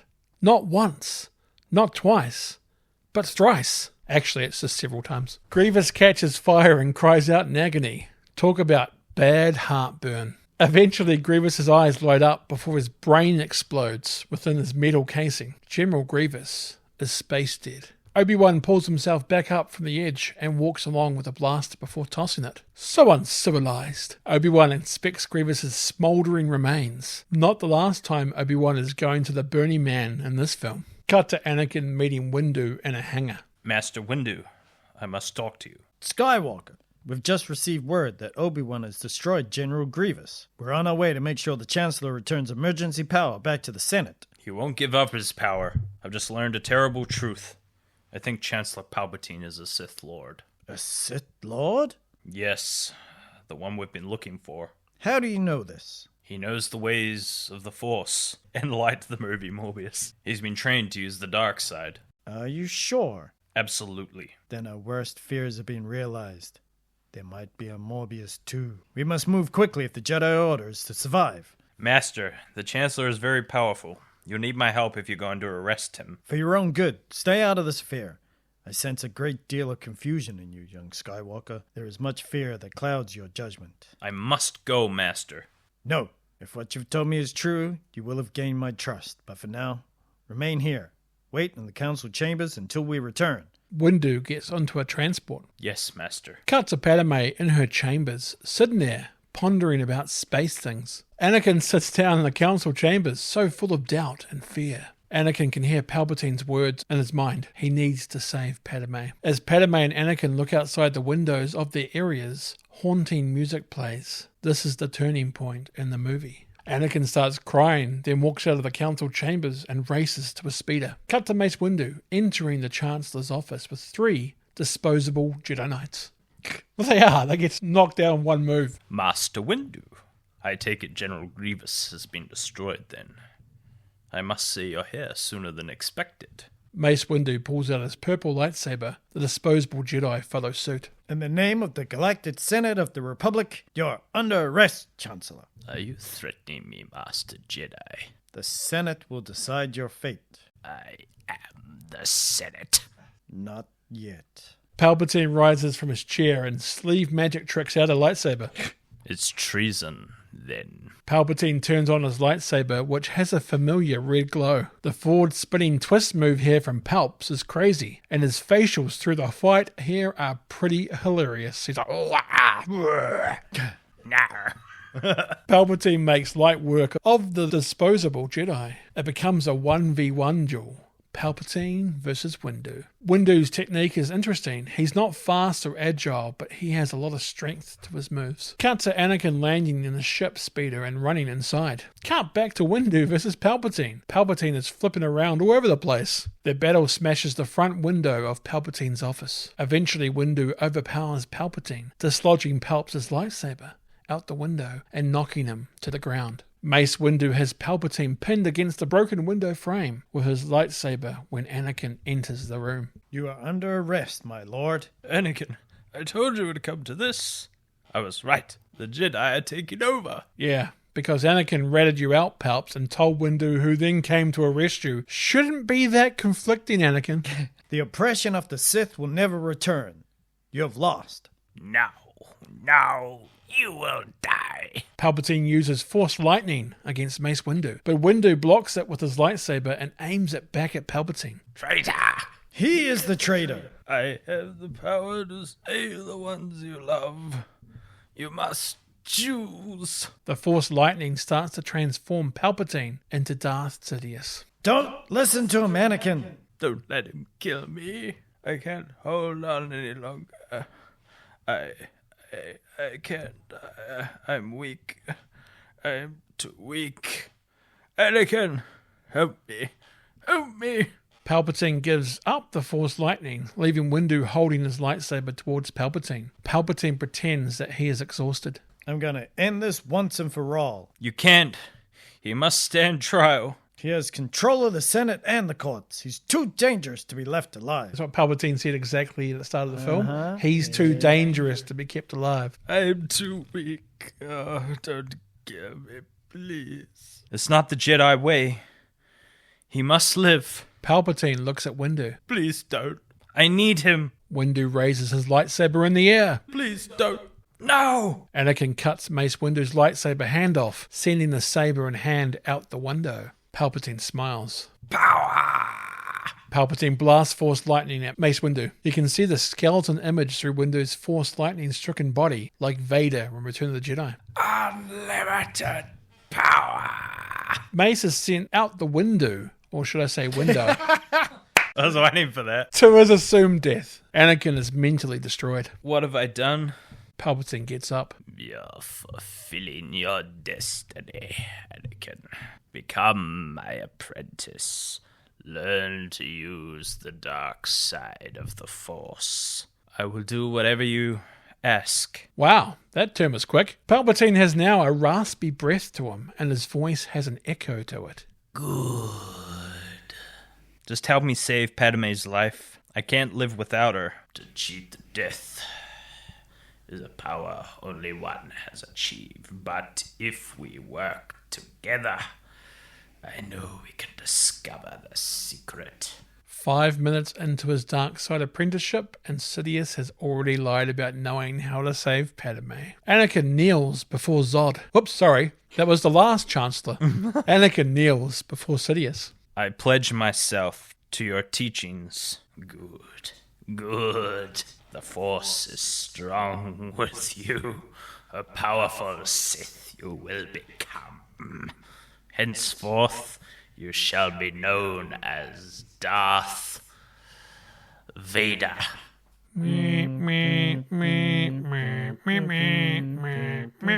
Thank you, my master. Do you notice in the scene, one side of Anakin's face is dark and the other is light? I didn't notice that. Oh. Very good lighting there. It would have been awesome if his face were fully covered in dark once he turned. Yeah, definitely. Yeah, it's like he's still battling to be good. Yeah, half him, half Darth. Darth Vader stands up for the first time. Cut to Yoda needing to lean against a post on Kashyyyk. He feels a terrible disturbance in the Force. Cut back to Palpatine and Anakin talking in the Chancellor's office. Because the Council did not trust you, my young apprentice. Oh, come on, not this my young apprentice stuff again. I believe you are the only Jedi with no knowledge of this plot. Sidious always manipulated the narrative to suit his needs. When the Jedi learn what has transpired here, they will kill us, along with all the senators. Yes, because we all know that the Jedi are mass murderers. I agree. The Council's next move will be against the Senate. Palpatine puts his hood up on his dark hooded robe. His transformation into the Emperor Darth Sidious is now complete. Every single Jedi, including your friend Obi-Wan Kenobi, is now an enemy of the Republic. Anakin gives a dark look towards Sidious. Understand, Master. We must move quickly. The Jedi are relentless. If they are not all destroyed, it will be civil war without end. First, I want you to go to the Jedi Temple. We will catch them off balance. Do what must be done, Lord Vader. Do not hesitate. Show no mercy. Is this Star Wars or Cobra Kai? Only then will you be strong enough with the dark side to save Padme. Always dangling that space carrot of Padme to Anakin. What about the other Jedi spread across the galaxy? Their betrayal will be dealt with. After you have killed all the Jedi in the temple, go to the Mustafar system. Wipe out Viceroy Gunray and the other separatist leaders. Once more, the Sith will rule the galaxy. And we shall have peace. So good. Well done. Hard to play two roles. Thank you. That was a lot of talking. Scene 25. Cut to the Jedi Temple at night. Get it? Evil things are going to happen because it's dark. Because it's night. A dark-hooded Anakin Skywalker / Darth Vader leads a whole platoon of clone troopers up the stairs and towards the entrance of the Jedi Temple. A really cool shot and ominous sight, like seeing him walk with his hood up with a whole army behind him. Dun, dun, dun, dun, dun, dun, dun. I love that theme. Cut to the Utapau system. The clone troopers are still fighting the separatist droid armies. Obi-Wan is riding his space lizard bird around. Obi-Wan rides up to Commander Cody. Commander, contact your troops. Tell them to move to the higher levels. Very good, sir. Oh, by the way, I think you'll be needing this. Commander Cody hands Obi-Wan back his lightsaber. Thank you, Cody. Now let's get a move on. We've got a battle to win here. Definitely no chance you and your troops have a mind-controlling chip in your head and turn on all the Jedi. Obi-Wan hi-yahs the reins on a space lizard bird and rides off up the side of the wall. Commander Cody then receives a space call on his space mobile. It's Sidious. Commander Cody, the time has come. Execute Order 66. Yep. Yep, why not? Sure thing, bro. Yes, my lord. Commander Cody orders the clone troops to start firing on Obi-Wan and his space lizard bird, including a space tank. Obi-Wan and the space lizard bird fall from a space tank blast and into the watery caverns below. You can hear the space lizard bird crying out in pain as it falls. I really feel sad for that space lizard bird. Yeah. Yep. Because it gets killed? Yeah, it's so sad, man. Cue an emotional montage of the Jedi getting wiped out across the galaxy by their own clone troop armies. Some of the murdered Jedi include Kaede Munde, Ayla Secura, Plo Koon, and Stas Ali. This scene, hits. If I didn't know anything about other movies, it wouldn't have hit the same, but because of what the Jedi have meant to the world and the universe, when this happens, especially their own troopers turning on them, like the one I think it hits me the most is Kaede Munde is about to charge, and they all stop and turn on him. He just looks at him. He knows he's about to die. Yeah. That part's like, oh, God. Yeah, he turns back and goes like, It's almost like Goodfellas with the montage where they're all getting murdered. Yeah, definitely. It's interesting because a lot of the Jedi that get killed have big arcs in the Clone Wars. Plo Koon. So yeah, Plo Koon definitely. So if you'd watched the Clone Wars, that scene will have more of an impact. Yeah, it's actually really done beautifully too. Like the music and stuff in this is really good. And it gives you some worlds too that Battlefront 2 take. You never see those worlds apart from this montage. I'm guessing you probably see them more in the animated shows as well. Yeah, you do. some of them are like, oh, you could have used that design a lot more. It's that was great for a 30-second shot. Yeah. Yoda drops his staff. He can feel all the loss through the Force. It's like a heart attack to his soul. When you see Yoda in pain, it's like, holy cow. You never see Yoda ever weak or in pain. He senses it. Makes me sad. This montage hits harder than you first expect. The mass extermination of the Jedi.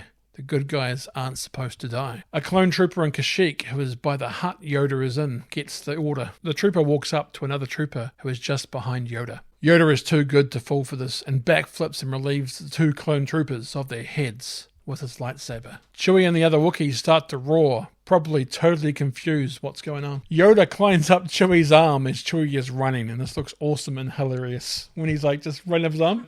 Yeah. Yeah. I'm going to ride you now. It's like kittens running up people's legs. Cut to Anakin entering the Jedi Council room. There are a group of younglings, aka Jedi kids, huddling behind the chairs in fear. The younglings get out of their hiding spots. Finally, a Jedi is here to save them. Master Skywalker, there are too many of them. What are we going to do? Anakin looks rageful in the direction of the younglings and turns on his lightsaber. Just that shot of the kid looking at him, you see the kid's expression, not Anakin's. And all you see is the lightsaber go whom. That 20 seconds of acting. Pretty good. Yeah. Yep. Later on, when you see Obi-Wan watching him fight them, it looks kind of comical because it's dancing with them, looks like. But this part, I think, shows you how ruthless and how dark he's gotten. He's going to kill a kid. It's like, whoa.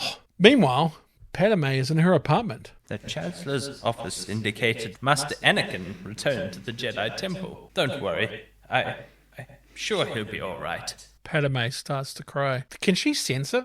Do you think she's got some Force abilities? I think so. Or maybe she's just looking out the window and seeing fire. Yeah, because you see the temple on fire out the window. And later on, when he comes back, she says, I saw the temple. What's going on? So I think she's just seen it. I don't think she has any Force abilities. Cut to Senator Bail Organa landing outside the Jedi Temple in a speeder. Hey, what's going on here? There's been a rebellion, sir. Don't worry. The situation is under control.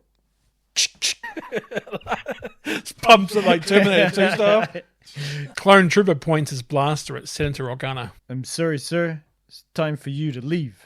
And so it is. I like that. He looks at the gun like, so it is. Fair enough. Senator Organa quietly walks back towards the speeder. A young teenage Jedi tries to fight the clone troopers by Senator Organa. He bravely puts up a good fight, but the numbers are too much, and the young Jedi gets gunned down. No! Senator Organa races away in the speeder. Senator Organa is probably the most underused character in this prequel trilogy. I would have been happy to get more Jimmy Smiths, especially how we know he dies in Alderaan in Episode 4, New Hope. Mm-hmm. Could have been more tragic in A New Hope if Organa had been more of a thorn to Sidious in this trilogy. So it explains more why Sidious targeted Alderaan, not just because it was Princess Leia's hometown or home planet, but because Organa had been such a thorn in his side this whole entire trilogy. Would have been good. In the first one, when Palpatine goes up against someone, he's going up against Organa's the person that was in the Senate before him. It's like, why not just make it Organa? Because that way he's always been a rival to Sidious. Yeah. Yeah, true. Lengthens the... It would have worked better, I think. Cut to Utapau. Obi-Wan is alive. He's alive! I guess no one was shocked by this, being he's in Episode 4, but yeah. Obi-Wan uses the same small breathing stick that he and Qui-Gon used in Episode 1. Full circle moment. Obi-Wan Jedi climbs up the wall. Cut to Kashyyyk. The rebellious clone army troops are riding space robot chicken legs. Yes, I know what I was doing there, robot chicken. They come to a bunch of Wookiee bodies. All these Wookiees are dead. Move to the east. The clone robot chicken walkers split up and move out. Cut to Chewie and the other Wookiee removing branches and revealing a small space pod. Goodbye, Talful. Goodbye, Chewbacca. Chewie growls. That sounds like the guy from the pod race. Yeah. Miss you, I will. When this happened, I thought, does he have like a backup on every system he goes to? Or does he just happen to have backup hidden little ship? I think it's because he knows he was going into battle, so he had to have a backup plan because he's a Jedi. Yeah. If things go south, I need to be able to get out quickly. I need to find... Yeah. So I think he wouldn't have it on every planet, but I think he had it here because he knew he was going to war. Yoda only looks out for Yoda. Number one, you know? Number one. So Yoda's wee space pod opens up and Yoda gets in. The pod takes off into the night sky and gives me E.T. vibes for some reason. Cut to Organa taking off in a ship from the docking bay. Pretty sure it's the same style as the ones the rebels have at the start of A New Hope, but much cleaner and more vibrant. Organa talks to some other people about needing to warn the Jedi before they return to the ambush. Cut back to Utapau. Did you find Kenobi? Sir, no one could have survived their fall. That no one is Obi-Wan Kenobi. I once saw him kill 3 droids with a space pencil. A freaking space pencil.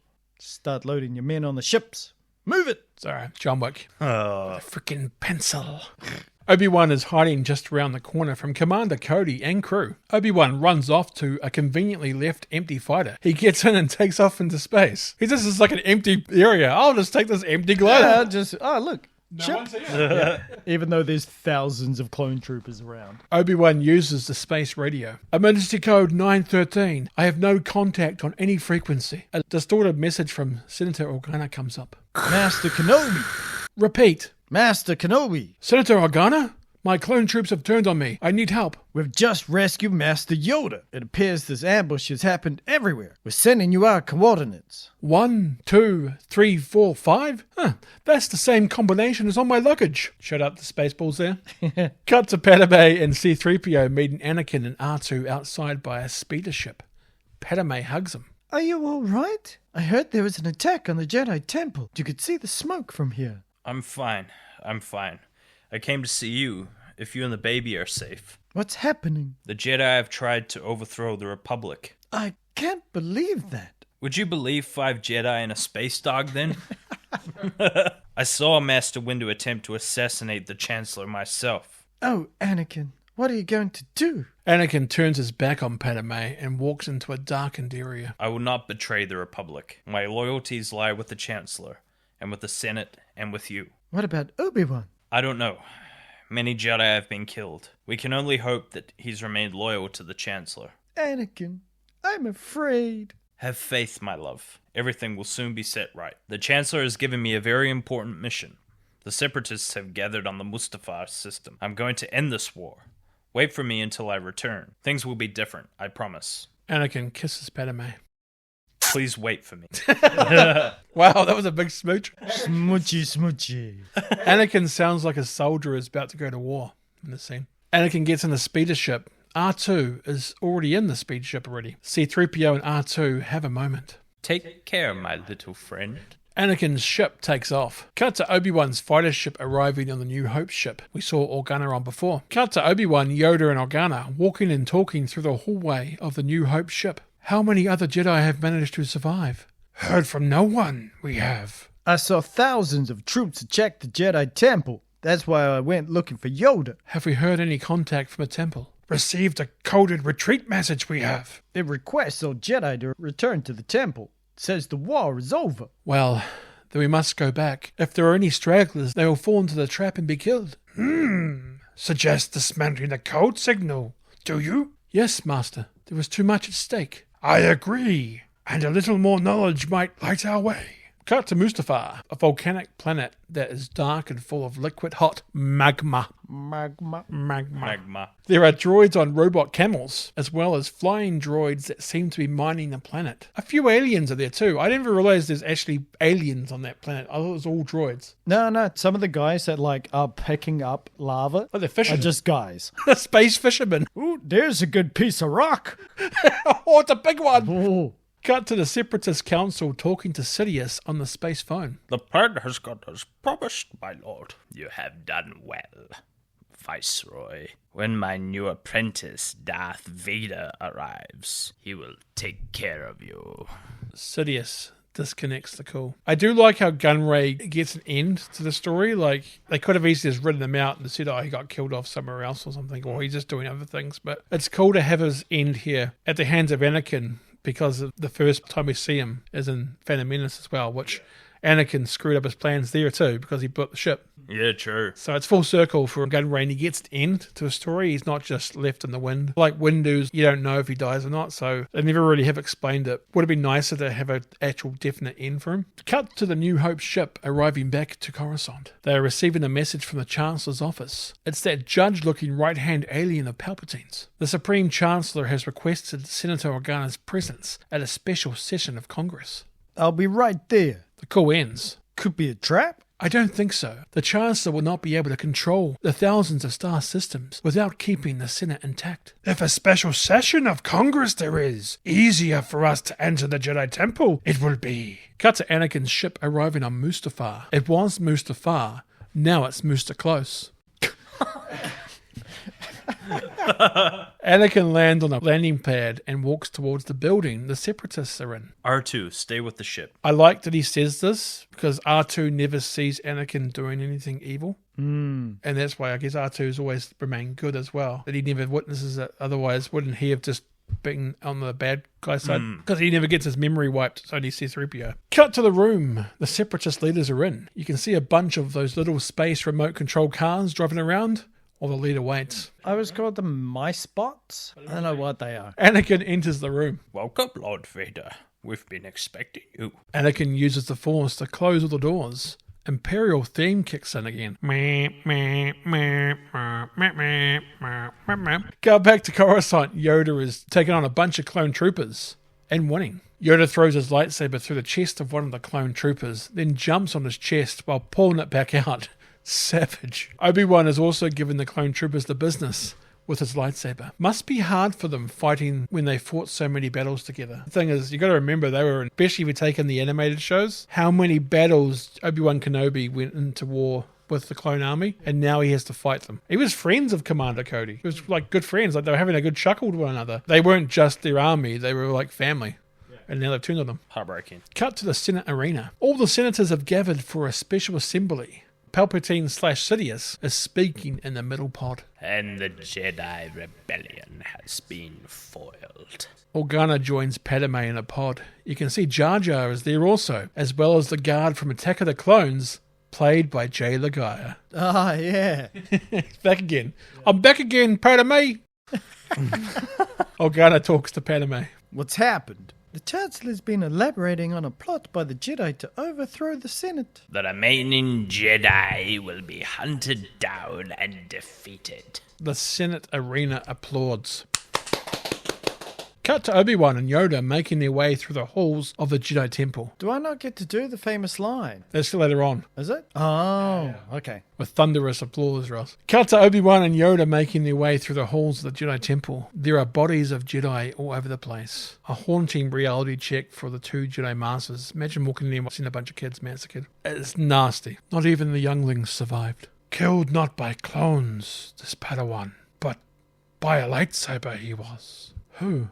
Who could have done this? Heartbreaking. Cut to Anakin on Mustafar, killing the defenseless separatist leaders with his lightsaber. Anakin is just brutal here. Cut back to the Senate arena. The attempt on my life has left me scarred and deformed. Oh, poor Darth Sidious. Such a tragic story that wasn't entirely his own fault. But I assure you, my resolve has never been stronger. The Senate arena applauses. Padme looks around the arena in disgust. Cut back to Anakin still destroying the separatist leaders. Some of the leaders cry out begging not to die. Oh please, don't kill me! Anakin won't stop. He can't stop. You can see that Anakin's eyes have transformed due to the dark side energy now flowing through him. Cut back to the Senate arena. In order to ensure the security and continuing stability, the Republic will be reorganized into the First Galactic Empire for a safe and secure society. The crowd erupts in thunderous applause. Padme is completely disorientated by this. So, this is how liberty dies. With thunderous applause. I actually like that line more than I probably should. I think it's a great line. Yeah. Yeah. One of the best. Cut back to Anakin on Mustafar. He leaps down in front of Viceroy Gunray. The war is over. Lord Sidious promised us peace. We only want... Whom! Anakin slices Gunray down before he can even finish his line.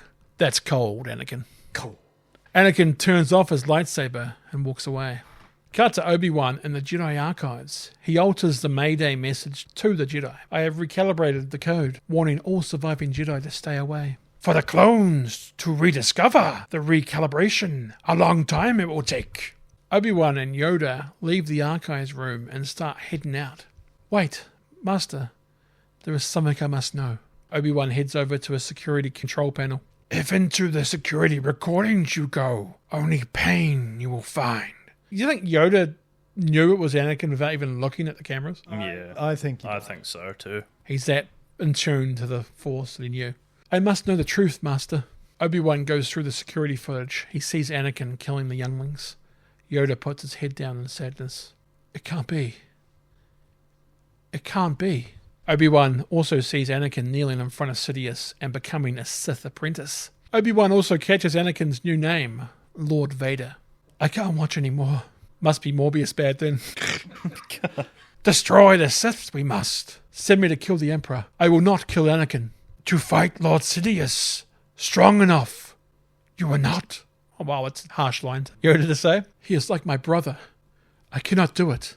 Twisted by the dark side young Skywalker has become. The boy you trained? Gone. He is consumed by Darth Vader. I do not know where the Emperor has sent him. I don't know where to look. Use your feelings, Obi-Wan, and find him. You will. Cut to Obi-Wan talking to Padme in a garden balcony area. When was the last time you saw him? Yesterday. And do you know where he is now? Nope. Padme, I need your help. He is in grave danger. From the Sith? From himself. Padme, Anakin has turned to the dark side. You're wrong. How could you even say that? Obi-Wan looks like he's about to be sick, but continues on. I have seen a security hologram of him killing younglings. Not Anakin. He couldn't. He was deceived by a lie. We all were. It appears the Chancellor is behind everything, including the war. Palpatine is the Sith Lord we've been looking for. After the death of Count Dooku, Anakin became his new apprentice. Padme is lost for words. I don't believe you. Okay, she wasn't lost for words. I can't. Padme sits down. Obi-Wan sits next to her. Padme, I must find him. You're going to kill him, aren't you? No, I'll just leave him disfigured and very badly burnt. I promise. He has become a great threat. I can't. Obi-Wan looks disappointed, but he gets up and walks a few steps before stopping and turning back towards Padme. Anakin is the father, isn't he? Padme looks down at the floor. I'm so sorry. Obi-Wan's reaction about knowing Anakin was the father of Padme's child makes me feel like he would have understood and helped Anakin if only Anakin had told him. Obi-Wan walks away and gets into a nearby fighter speeder. This is the sort of stuff that Qui-Gon would have helped Anakin through, and Anakin probably would have confided in Qui-Gon about, but it's stuff that he just didn't trust Obi-Wan enough to tell. It's just sad. Cut back to Mustafar. It looks like a hell of a place. All the Separatist leaders are lying motionless on the floor of the room. Anakin is chilling on a nearby bridge platform, looking over Mustafar with rage-filled Sith eyes. It's your scene. You say one of your favourite scenes, Tenson? It's beautiful scene. Just very powerful. Yeah. It's here going down his eye because he knows what he's done and he can't stop himself now. No. It's like drugs. Too far gone. It's the point of no return. You can see a single tear running down his face. His soul knows what he's done, and it just can't do anything about it. The power of the dark side is too strong. Cut back to Coruscant. Jayla Gaia is asking Padme for permission to go with her. Padme is going somewhere in a different type of shiny silver ship. This one is more boomerang, stingray looking. Padme and C-3PO enter the new and improved shiny silver ship. Obi-Wan sneaks onto the new and improved shiny silver ship. He hides into a space closet. The new and improved shiny silver ship takes off.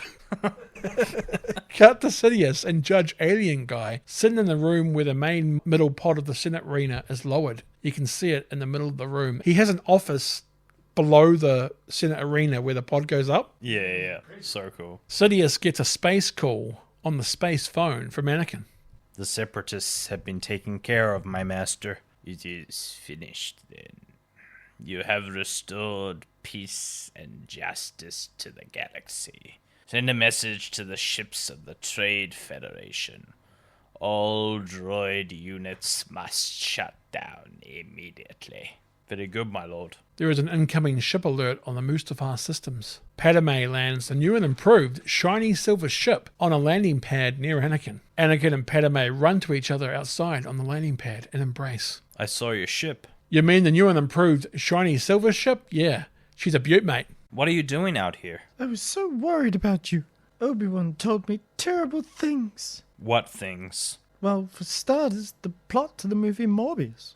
She also said you've turned to the dark side, that you killed younglings. Obi-Wan is trying to turn you against me. He cares about us. Us? He knows. He wants to help you. Anakin, all I want is your love. Love won't save you, Padme. Only my new powers can do that. At what cost? You're a good person. Don't do this. I won't lose you the way I lost my mother. I am becoming more powerful than any Jedi has ever dreamed of. And I'm doing it for you. To protect you. Come away with me.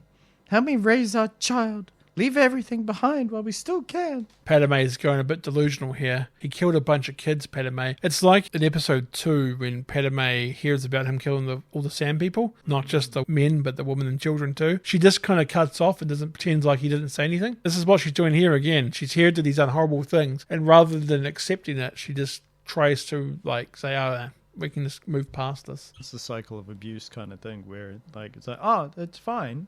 I can change him. I can forgive him for these bad things. He's got good in him still. Even though he's doing a lot of bad, doesn't mean there's no good, but shouldn't excuse the fact that he's doing a lot of bad. Don't you see? We don't have to run away anymore. I have brought peace to the Republic.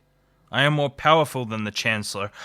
I can overthrow him. And together you and I can rule the galaxy. Make things the way we want them to be. I don't believe what I'm hearing. Obi-Wan was right. You've changed. I don't want to hear any more about Obi-Wan. The Jedi turned against me. Don't you turn against me. I don't know you anymore. Anakin, you're breaking my heart. You're going down a path I can't follow. This is where you see Anakin look past Padme and towards her new and improved shiny silver ship and sees Obi-Wan in the entranceway. Because of Obi-Wan. Because of what you've done. What you plan to do. Stop. Stop now. Come back. Come back. Come back. Rose from Titanic. You see Obi-Wan superhero posing in the entranceway of the new and improved shiny silver ship. You see he's got his arms on his waist like a superhero. I love you. Liar! Padme looks back and is shocked to see Obi-Wan there. No. You're with him. You brought him here to kill me. Anakin starts to force choke Padme. Damn, these dark side powers come with instant power sets. Yeah, no try, just do. Let her go, Anakin. Anakin continues to choke the person he's supposed to be trying to save. Anakin! Let her go. Anakin releases Padme from the Force grip, and Padme crumbles to the ground as she passes out. Anakin is trying to come to grips, get it, with what he just did. Then Anakin resets back into dark side mode. You turned her against me. You have done that yourself. Obi-Wan and Anakin start preparing to fight. Anakin removes his robe and starts pacing. You will not take her from me. Your anger and your lust for power have already done that. Obi-Wan disrobes. You have allowed this dark lord to twist your mind until now you have become the very thing you swore to destroy. Don't lecture me, Obi-Wan. My very young apprentice. Sorry, I had to get one last in there. I see through the lies of the Jedi. I do not fear the dark side as you do. Anakin and Obi-Wan have slowly circled around during the conversation. This gives Obi-Wan a chance to check on Padme and make sure she's still alive. I have brought peace, freedom, justice, and security to my new empire. Your new empire? This shot of Anakin facing away with Obi-Wan facing him is great. You see both of their faces and emotions here at the same time. So it's got Anakin in the front of the shot turning his back to Obi-Wan. So you can see both Obi-Wan and Anakin's reactions at the same time. Good filmmaking. Don't make me kill you. Anakin, my allegiance is to the Republic, to democracy! If you're not with me, then you're my enemy. Only a Sith deals in absolutes. Really? Absolutely. Obi-Wan pulls out his lightsaber. I will do what I must. Another great line that comes back in the Obi-Wan Disney Plus show. He says that to Vader. Oh, okay. Good callback. Anakin still with his back turned to Obi-Wan. You will try. Obi-Wan ignites his lightsaber. Anakin backflips and ignites his lightsaber. My favorite lightsaber duel in Star Wars history has begun. It's like something crazy how fast they're going. Like you say, it's not even sped up. It's just them doing all the work, and it's like... A lot of training went into it. Yeah, and you can see this is why Yoda sent Obi-Wan. No one is as powerful as Anakin. Only other person that may have been able to fight him is Mace Windu. And Windu's now gone. The only one that had a chance against him was Obi-Wan because Obi-Wan knew him so well. Knew how he fights. Yeah, he trained him. As good as Anakin is, Obi-Wan knows how to block him. So this is why they had to face each other, which I love. Like, you didn't want to just have, let's somehow have Obi-Wan fight Anakin for no reason. No, it's because Obi-Wan trained him. Obi-Wan knows how to fight him. Obi-Wan gets beaten a couple of times, but he knows how to get back into it because he knows exactly what Anakin's about to do. As much as these prequel trilogies get rubbish for the scripting and some weird ideas, I think this is brilliant from George Lucas and the way it ends up. The speed and skill on display here is insane. They spent months training for this, and it really does show. The score titled Battle of the Heroes kicks in. Now, I'm on the record saying that Duel of Fates is my favourite Star Wars theme, and it is. Battle of the Heroes is up there as well. Full of emotion from the choir, just adds to the already incredible duel. When that kicks in, you're like, oh, this has gone up a gear. Cut to Sidious still in his little office set up in that maid pod housing area from before. Yoda walks in and just force pushes the red guards into the entranceway. He just goes whoosh. Badass. Yeah, that's so sick. So cool. Sidious turns his chair towards Yoda. Sidious and that judge-looking alien quickly exchange looks. I hear a new apprentice you have, Emperor. Or should I call you Darth Sidious? Master Yoda, you survived. This reminds me of the 1994 Lion King when Scar says, Simba, I'm surprised to see you alive. Surprised. Your arrogance blinds you, Master Yoda. Now you will experience the full power of the dark side. Sidious uses Force Lightning, which surprisingly hits Yoda, sending him flying through the air and knocking him to the floor. Do you think Yoda was surprised by Sidious's power, which is why he got zapped? Or do you think Yoda was always playing possum? I think he doesn't know the true strength of him at that time. Kind of a test, maybe, in a way. I think he was ready to block it, but then he just couldn't. Yeah, it was too quick. Cut back to Anakin and Obi-Wan dueling on a walkway on Mustafar. They fight their way into the nearby building where all the dead separatists are. Cut back to the Emperor and Yoda. Yoda is still on the ground. The Emperor starts walking towards him and laughing with that iconic cackle. I have waited a long time for this moment. my little green friend. As Sidious casually walks towards Yoda, one of Yoda's eyes opens up. He's selling like a WWE superstar. The Emperor laughs once more. Yoda pretends to be sore and slowly gets up. At last the Jedi are no more. Not have anything to say about it. I have. Yoda pushes the Emperor away. Talking about selling a move, Sidious makes it look like the most devastating move ever. The Emperor gets thrown backwards and ends up in his chair, ass up. Yeah, he gets Pummeled. yeah. Not very flattering at all. At an end, your rule is. The Emperor gets back up. And not short enough, it was. Yoda's smack talk hits different here.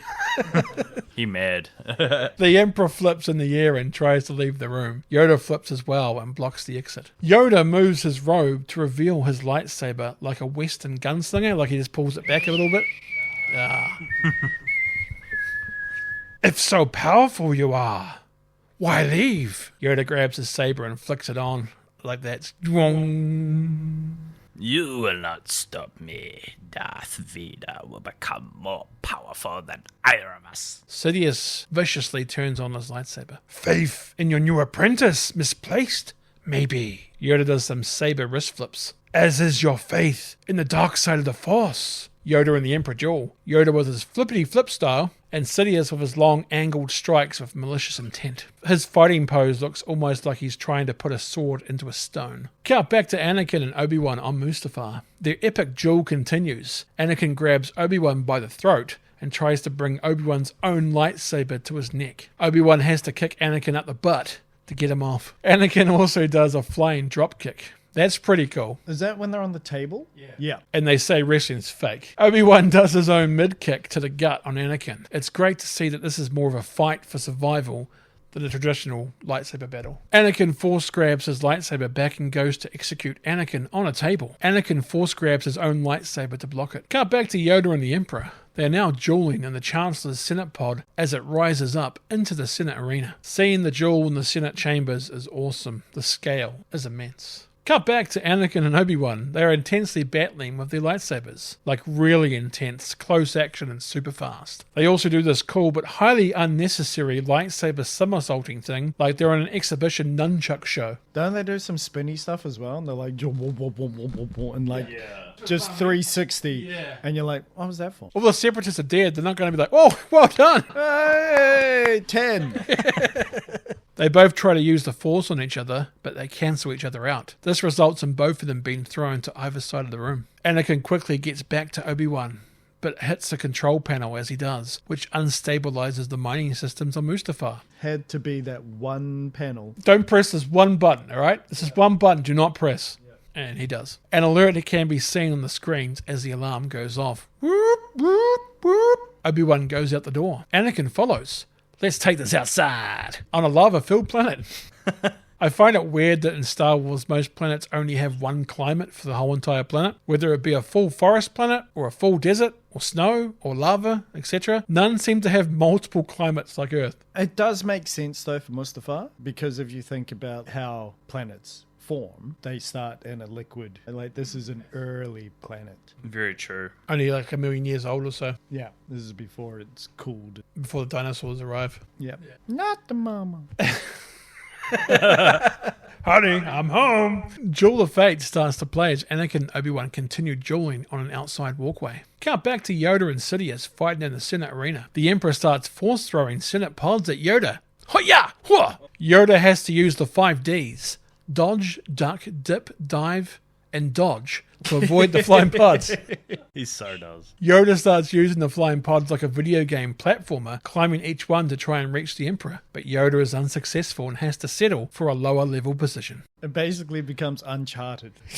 We're just jumping from pod to pod. Yeah. Yoda decides to put away his lightsaber. Yoda uses the Force to stop a hurling pod in its tracks, get it spinning to gain momentum, then throws it back at Sidious. The Emperor jumps out of the way and down to a lower level pod. Yoda jumps up and meets Sidious on the same pod, his lightsaber back in his hands. The Emperor starts using Force Lightning, which zaps Yoda's lightsaber to the depths below. Yoda is using his incredible Force strength to contain the Force Lightning attack. Camera zooms in into Yoda's eyes. This is where the fun begins. Yoda slams a force lightning ball at Sidious, knocking him over and onto the edge of the pod. Yoda falls down from the pod too from the momentum caused from this counter. He lands hard back onto the Chancellor's main pod, desperately trying to grip onto the smooth edging. Like, you see his claws trying to claw it? It's like, oh! His nails scraping on the tips of the pod before falling once more. Yoda loses his robe and lands hard on the bottom of the arena floor. When his robe is hanging off one of the pods, you know what it reminds me of, and no one else will ever think of? Superman 4, The Quest for Peace, when Superman gets scratched by Nuclear Man with his nasty nails. He scratches his neck and his cape gets caught, and in the paper it shows Superman's cape hanging. It's like, just like Yoda in episode 3. Interesting. Yeah, nobody would think of that. Nobody does it, Bennett. The Emperor is cackling as he hangs onto the pod from way above. He's always laughing in this. Yeah. He's like, I've won. It's like in the Lego Star Wars game, where the original ones where no one talked. You still could have the Emperor when he was running around, he's just cackling all the time. Cut back to Mustafar. Obi-Wan and Anakin are continuing their lightsaber duel, now on some narrow space piping above a lava river. A flat-headed flying droid is nearby.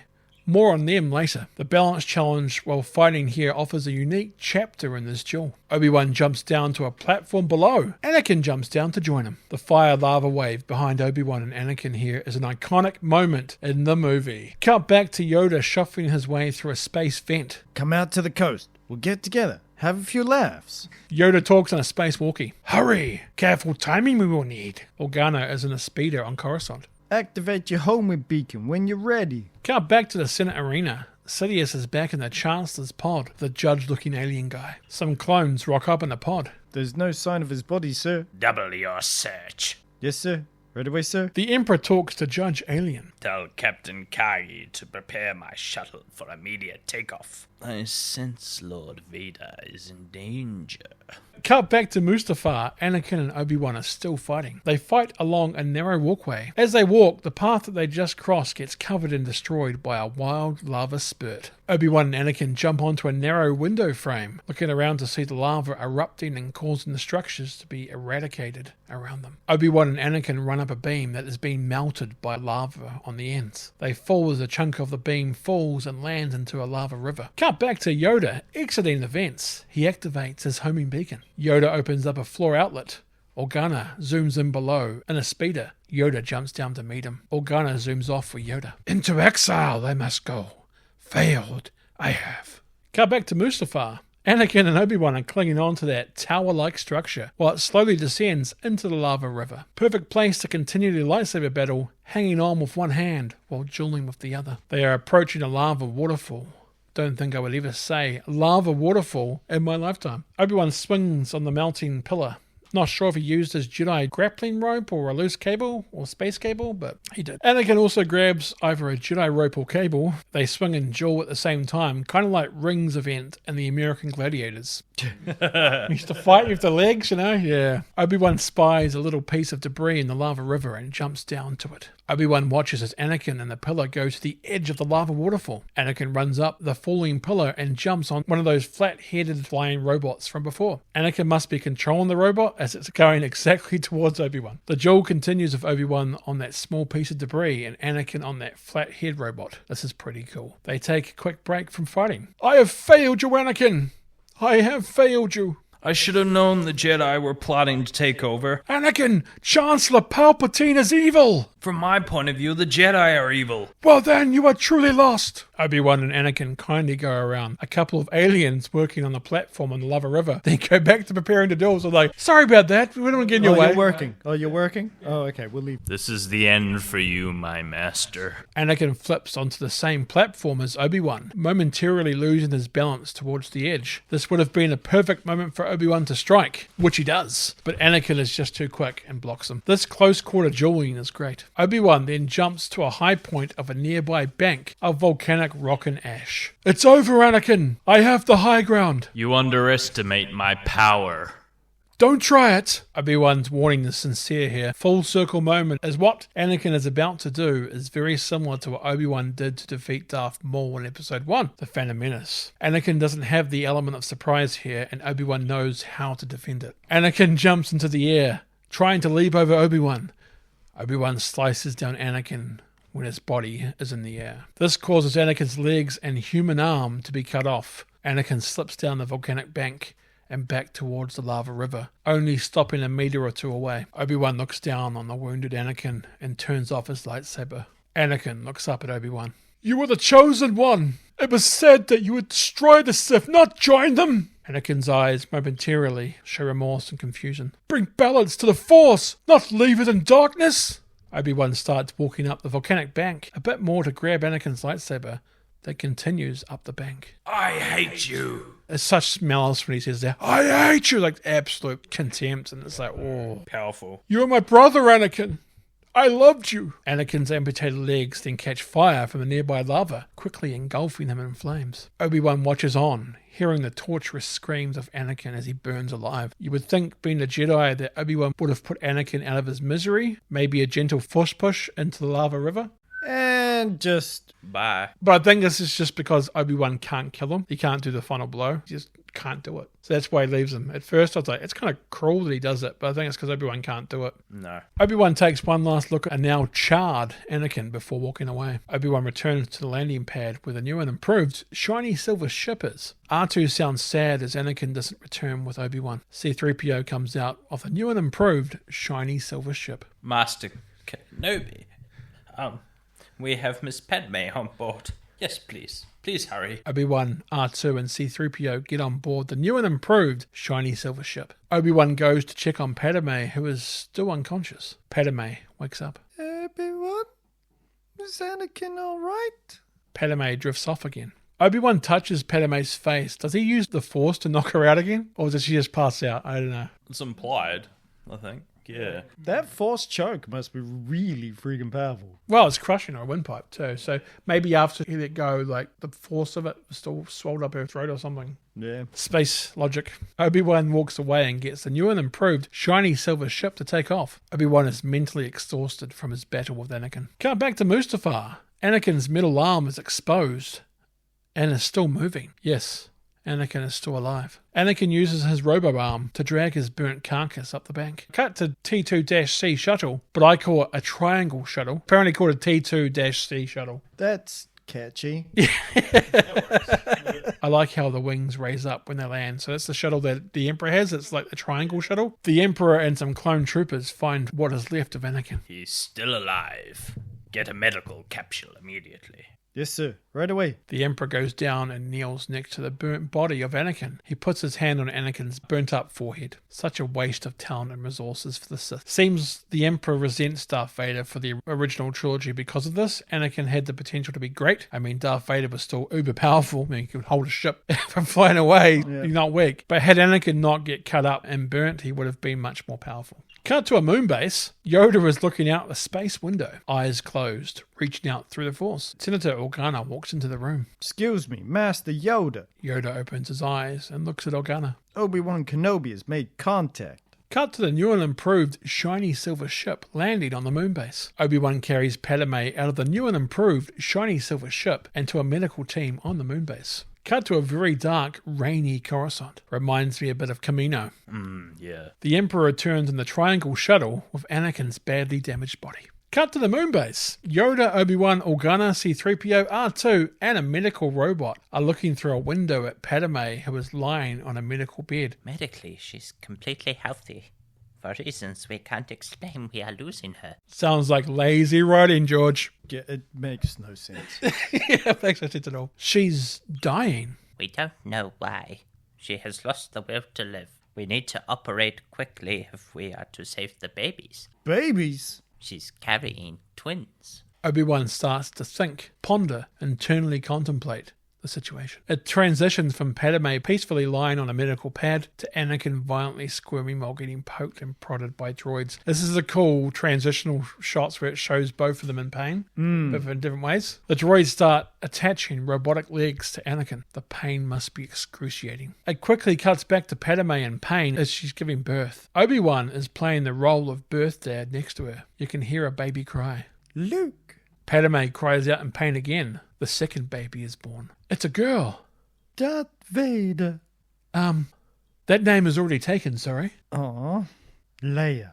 Cut back to Coruscant. The droids are still working on Anakin. He is now wearing a black suit with a cape. A dark, smooth mask and helmet is placed on Anakin's head. Getting to see Anakin's perspective in the suit is great. So when the mask is coming down, you see all the computers and stuff. Real cool. And of course it's red because it's dark side. Darth Vader takes his first breath. Chills. Hayden Christensen is in the suit for this as he pleaded with George Lucas to let him do it. So it actually is him. Oh, okay. It's kind of gets a little request like Samuel L. Jackson with the purple lightsaber. I mean, fair call. Yeah, then you can say you're in the suit. Yeah. The Emperor deliberately made the Vader suit with older technology in a way where it would be painful to wear at all times. This would keep Anakin from re-emerging and Vader's strong connection to the dark side. So he deliberately made sure he was in pain all the time. He chose the wrong path and guess what happened? Count back to Padme, now exhausted, but relieved that the babies are born. Obi-Wan, there's good in him. I know there's still... Padme is dead. Obi-Wan looks at one of the babies as Yoda sighs from behind the window. Cut back to the Vader building factory on Coruscant. Steam hisses out as the table Vader is on raises into the shot. The Emperor is next to Vader on the upright table. Lord Vader, can you hear me? Where is Padme? Is she safe? Is she alright? It seems in your anger you killed her. I couldn't have. She was alive. I felt it. The room starts to shake and the droids start to get crushed. Vader breaks out of the table, shackles like Frankenstein's monster. The Emperor grins in seeing Vader's grief.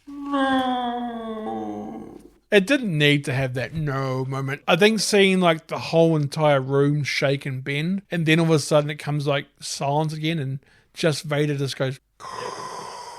That was enough. He's now completely lost himself to the dark side. That one last bit of it, which was Padme, is now gone. The joke's on him. He did this all to save Padme, and it was the reason she died. The folly of your ways. Cut to the New Hope ship arriving on Naboo. Senator Organa, Yoda, and Obi-Wan are sitting in a space conference room. Hidden! Safe the children must be kept. We must take them somewhere where the Sith will not sense their presence. Split them up they should be.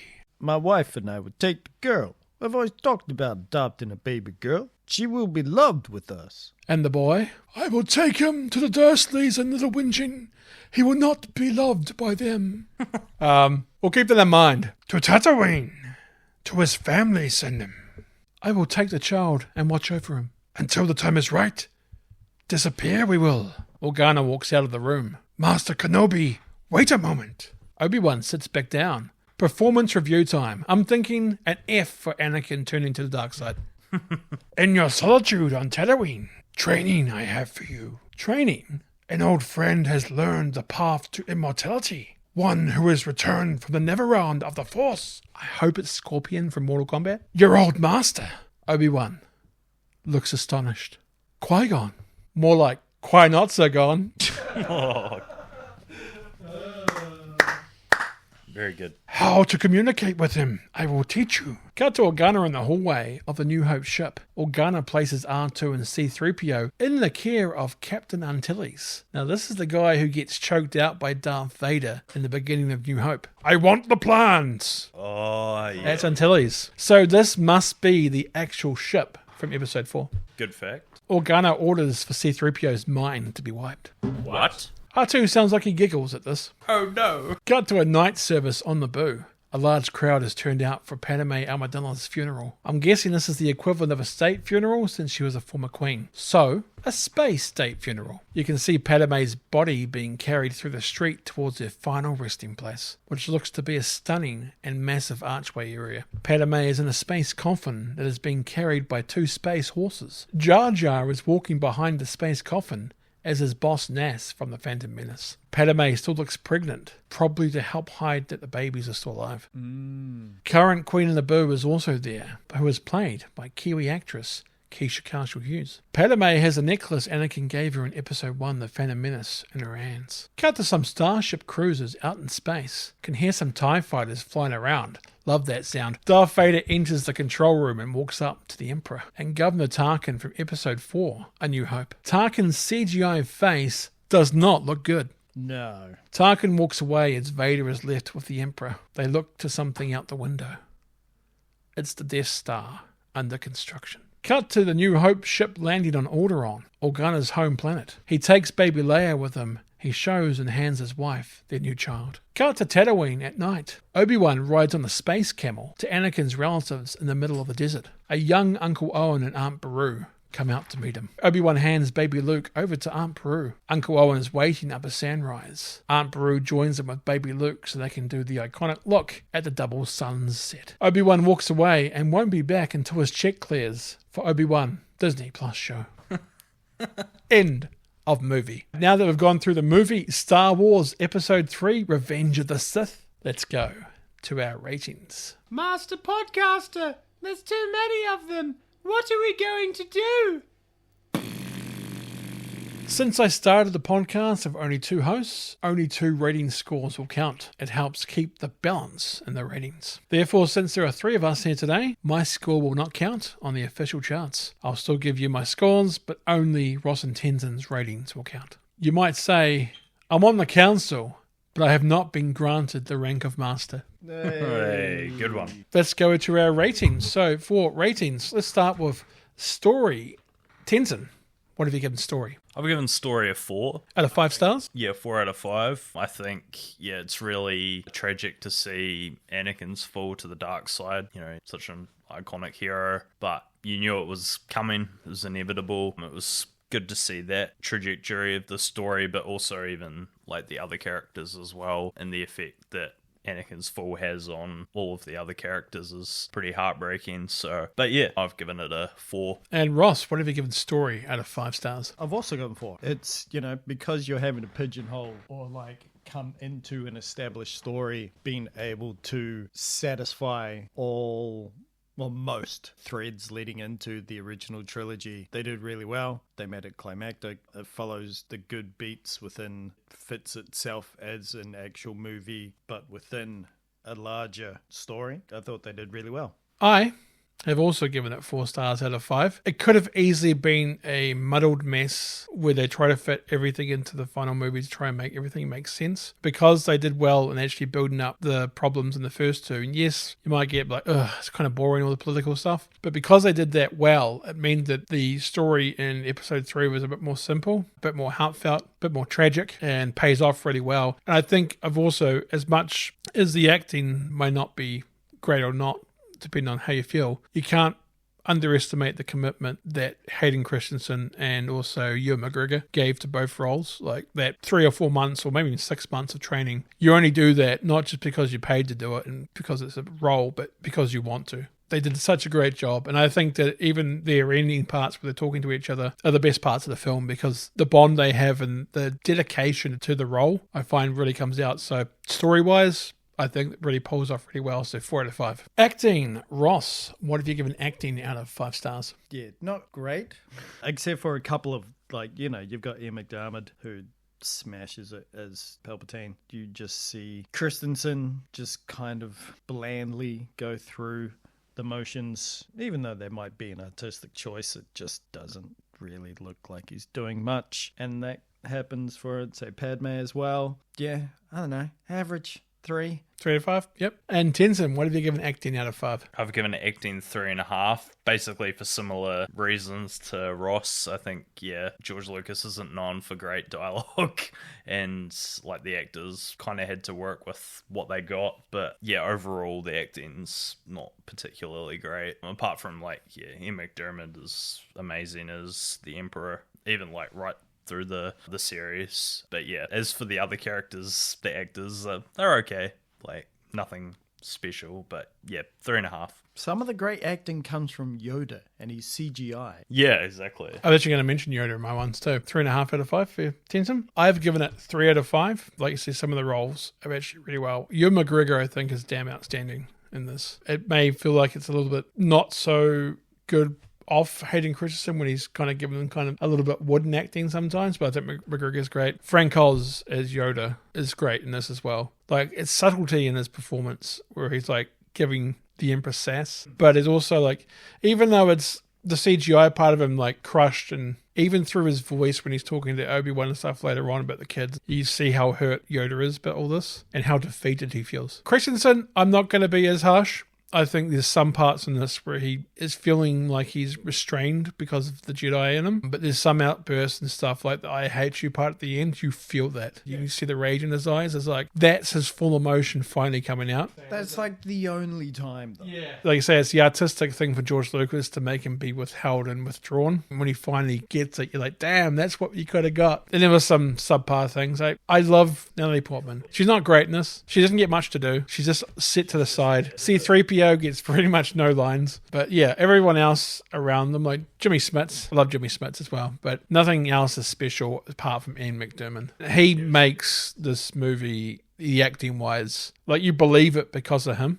If Ian McDiarmid didn't portray Sidious and Palpatine like he did, I think everything else falls apart. But because he is so good, he raises everything else. That's why I'll give it a 3, because there's amazing performances mixed in with meh. And when you get that, you get 3. You get a balance. So, how well it holds up. Tenson, what have you given it? I've given a 4. I think overall, in terms of the look, it's held up pretty well. Yeah, we kind of mentioned throughout that there were some moments that probably haven't aged particularly well in terms of CG and stuff, but I think, yeah, it's held up pretty well. Yeah, 4 out of 5. And Ross, what have you given it? How well it holds up? I've gone 3.5. There are a few scenes where you can blatantly see that it's green screen, and it just is quite jarring. But yeah, like considering this came out, when was it? 2005. No, I was going to say 2008. 2005. 20-year-old movie. It's still like absolutely stunning shots, and some of them are better than some of the recent series that have come out. 3.5. No, fair enough. I have given how well it holds up a 4 out of 5. Mainly because this movie has gotten better for me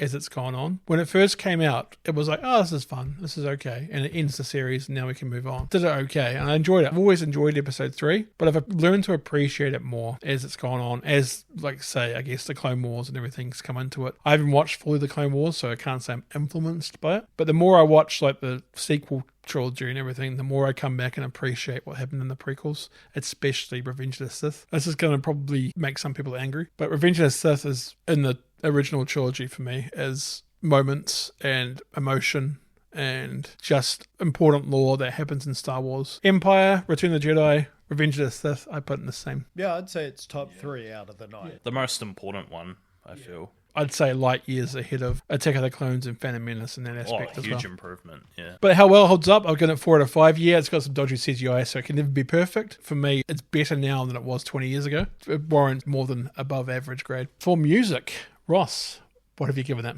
I've gone 4.5. Music is damn good in this. It always happens with all Star Wars films. They're really, really good. They're really, really iconic. As you've said, you've got 2 of your favorites in here. Yeah. And Tenson, what have you given that? I've gone 5. I love the music. This score specifically is one of my favorite John Williams scores. So yeah, I've given 5. Iconic themes like Battle of the Heroes, as you mentioned, is what I think of when I think of Star Wars a lot of the time. Even a lot of like the Emperor's themes as well running through. He's very subtle in terms of the music that he uses to emphasize who Palpatine really is as well. Like putting in little callbacks or like musical notes. The sort of Padme and Anakin's like love theme as well throughout is beautiful too. So yeah, 5 for me.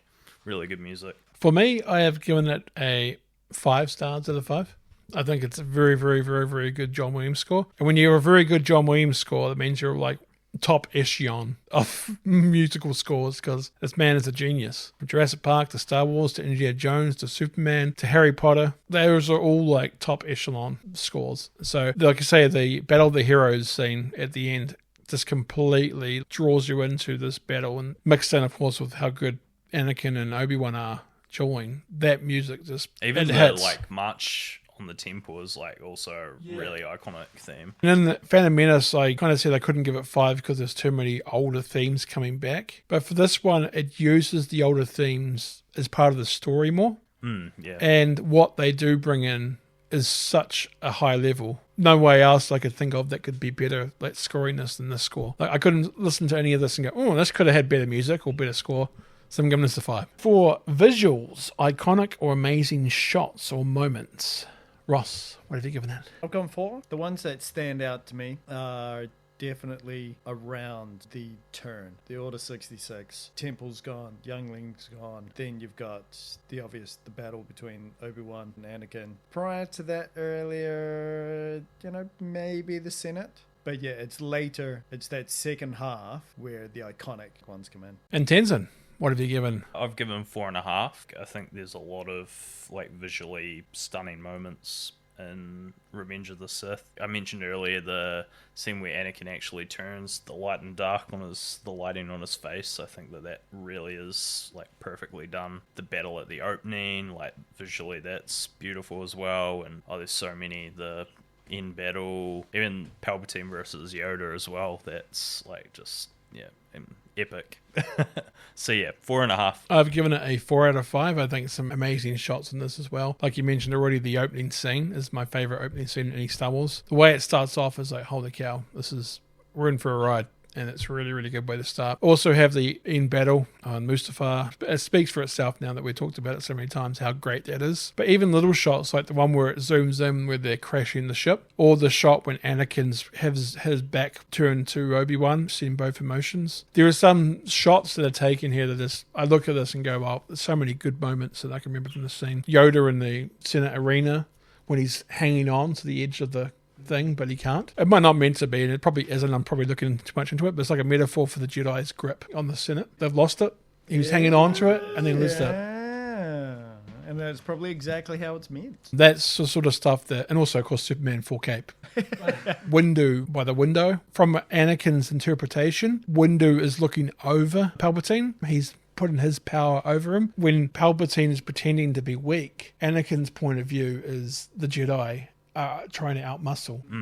Very true. So it's another shot choice. Whenever you see the shots in there, I'm pretty sure pretty much every shot shows you Windu from Palpatine's point of view, where he's looking up, Windu's looking down on them. So those sort of shots I think are really good. I won't give it a 5 because there's also just some other shots that are just bland and not great. Not perfect, but there is a lot of great shots in this that I had to give it a 4 out of 5. Even though my points don't count. So we'll add up a totals and we'll find out what the NDIB charts will have for Star Wars Episode 3, Revenge of the Sith. For story, I gave it 4 for story. For acting, I gave it 3. For how well it holds up, I gave it 4. For music, I gave it 5. And for visuals, I gave it 4, which gives me a 20 out of 25 stars. Ross? For story, 4. Acting, 3. How well it holds up, 3.5. Music, 4.5. Visuals, 4. And that gives it 19. 19. And Tenson? Mine was 4 for story, 3.5 for acting, 4 for how well it holds up, 5 for music, 4.5 for visuals. So 21. So 19 and 21. That adds it to 40 out of a possible 50 stars. Solid 4 out of 5. So for 40 stars on the NDIB charts, that puts Star Wars Revenge of the Sith in 14th equal with Scott Pilgrim versus the World. 14th equal. That's not bad. Star Wars Revenge of the Sith. It's easily the best Star Wars we've reviewed so far. We haven't done the original trilogy. Beats The Mask. It beats The Mask of Jim Carrey. Beats Stargate, Ross, by half a point. Yeah. Legally Blonde, it beats by 1 point, which I done recently. So I think 40 stars out of a possible 50, 14th equal, is a pretty good place for Revenge of the Sith. For a movie that's not perfect, but also pretty darn good. Yeah, I got 79% on Rotten Tomatoes, so Pretty accurate, I think. as film critics, we are vindicated. We've completed our ratings for Star Wars Episode 3, Revenge of the Sith. Tenson, any final thoughts about Revenge of the Sith?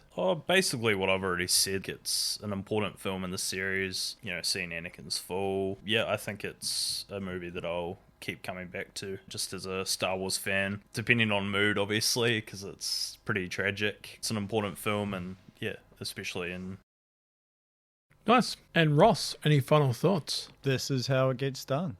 If you want to come into an established set of stories, this is how you do it, and what they should have done for the sequels. Damn it. Iconic lines, iconic places, ties it up in a neat bow. If there is another time where I'm like, right, I'm going to go through the whole series again, I'll be looking forward to this one. Star Wars Episode 3, Revenge of the Sith is one of my favourite Star Wars movies. Yes, up there with The Empire Strikes Back. Is it a perfect film? No, certainly not. But what it does well, it does on a grand scale. The setup from the previous 2 prequel films have helped set up Revenge of the Sith to deliver an entertaining yet tragic experience. Ross, Tenson, thank you for joining me. Thanks for having me. Yeah, it's been a pleasure. It's where the fun ends, I guess, not begins. And thank you for listening. Remember, some others may do it better, but nobody does it Bennett. Take care. I can't even say my own lines right. It's the end of the show, and now it's time to go. Don't be sad, just be glad. Then nobody does it Bennett.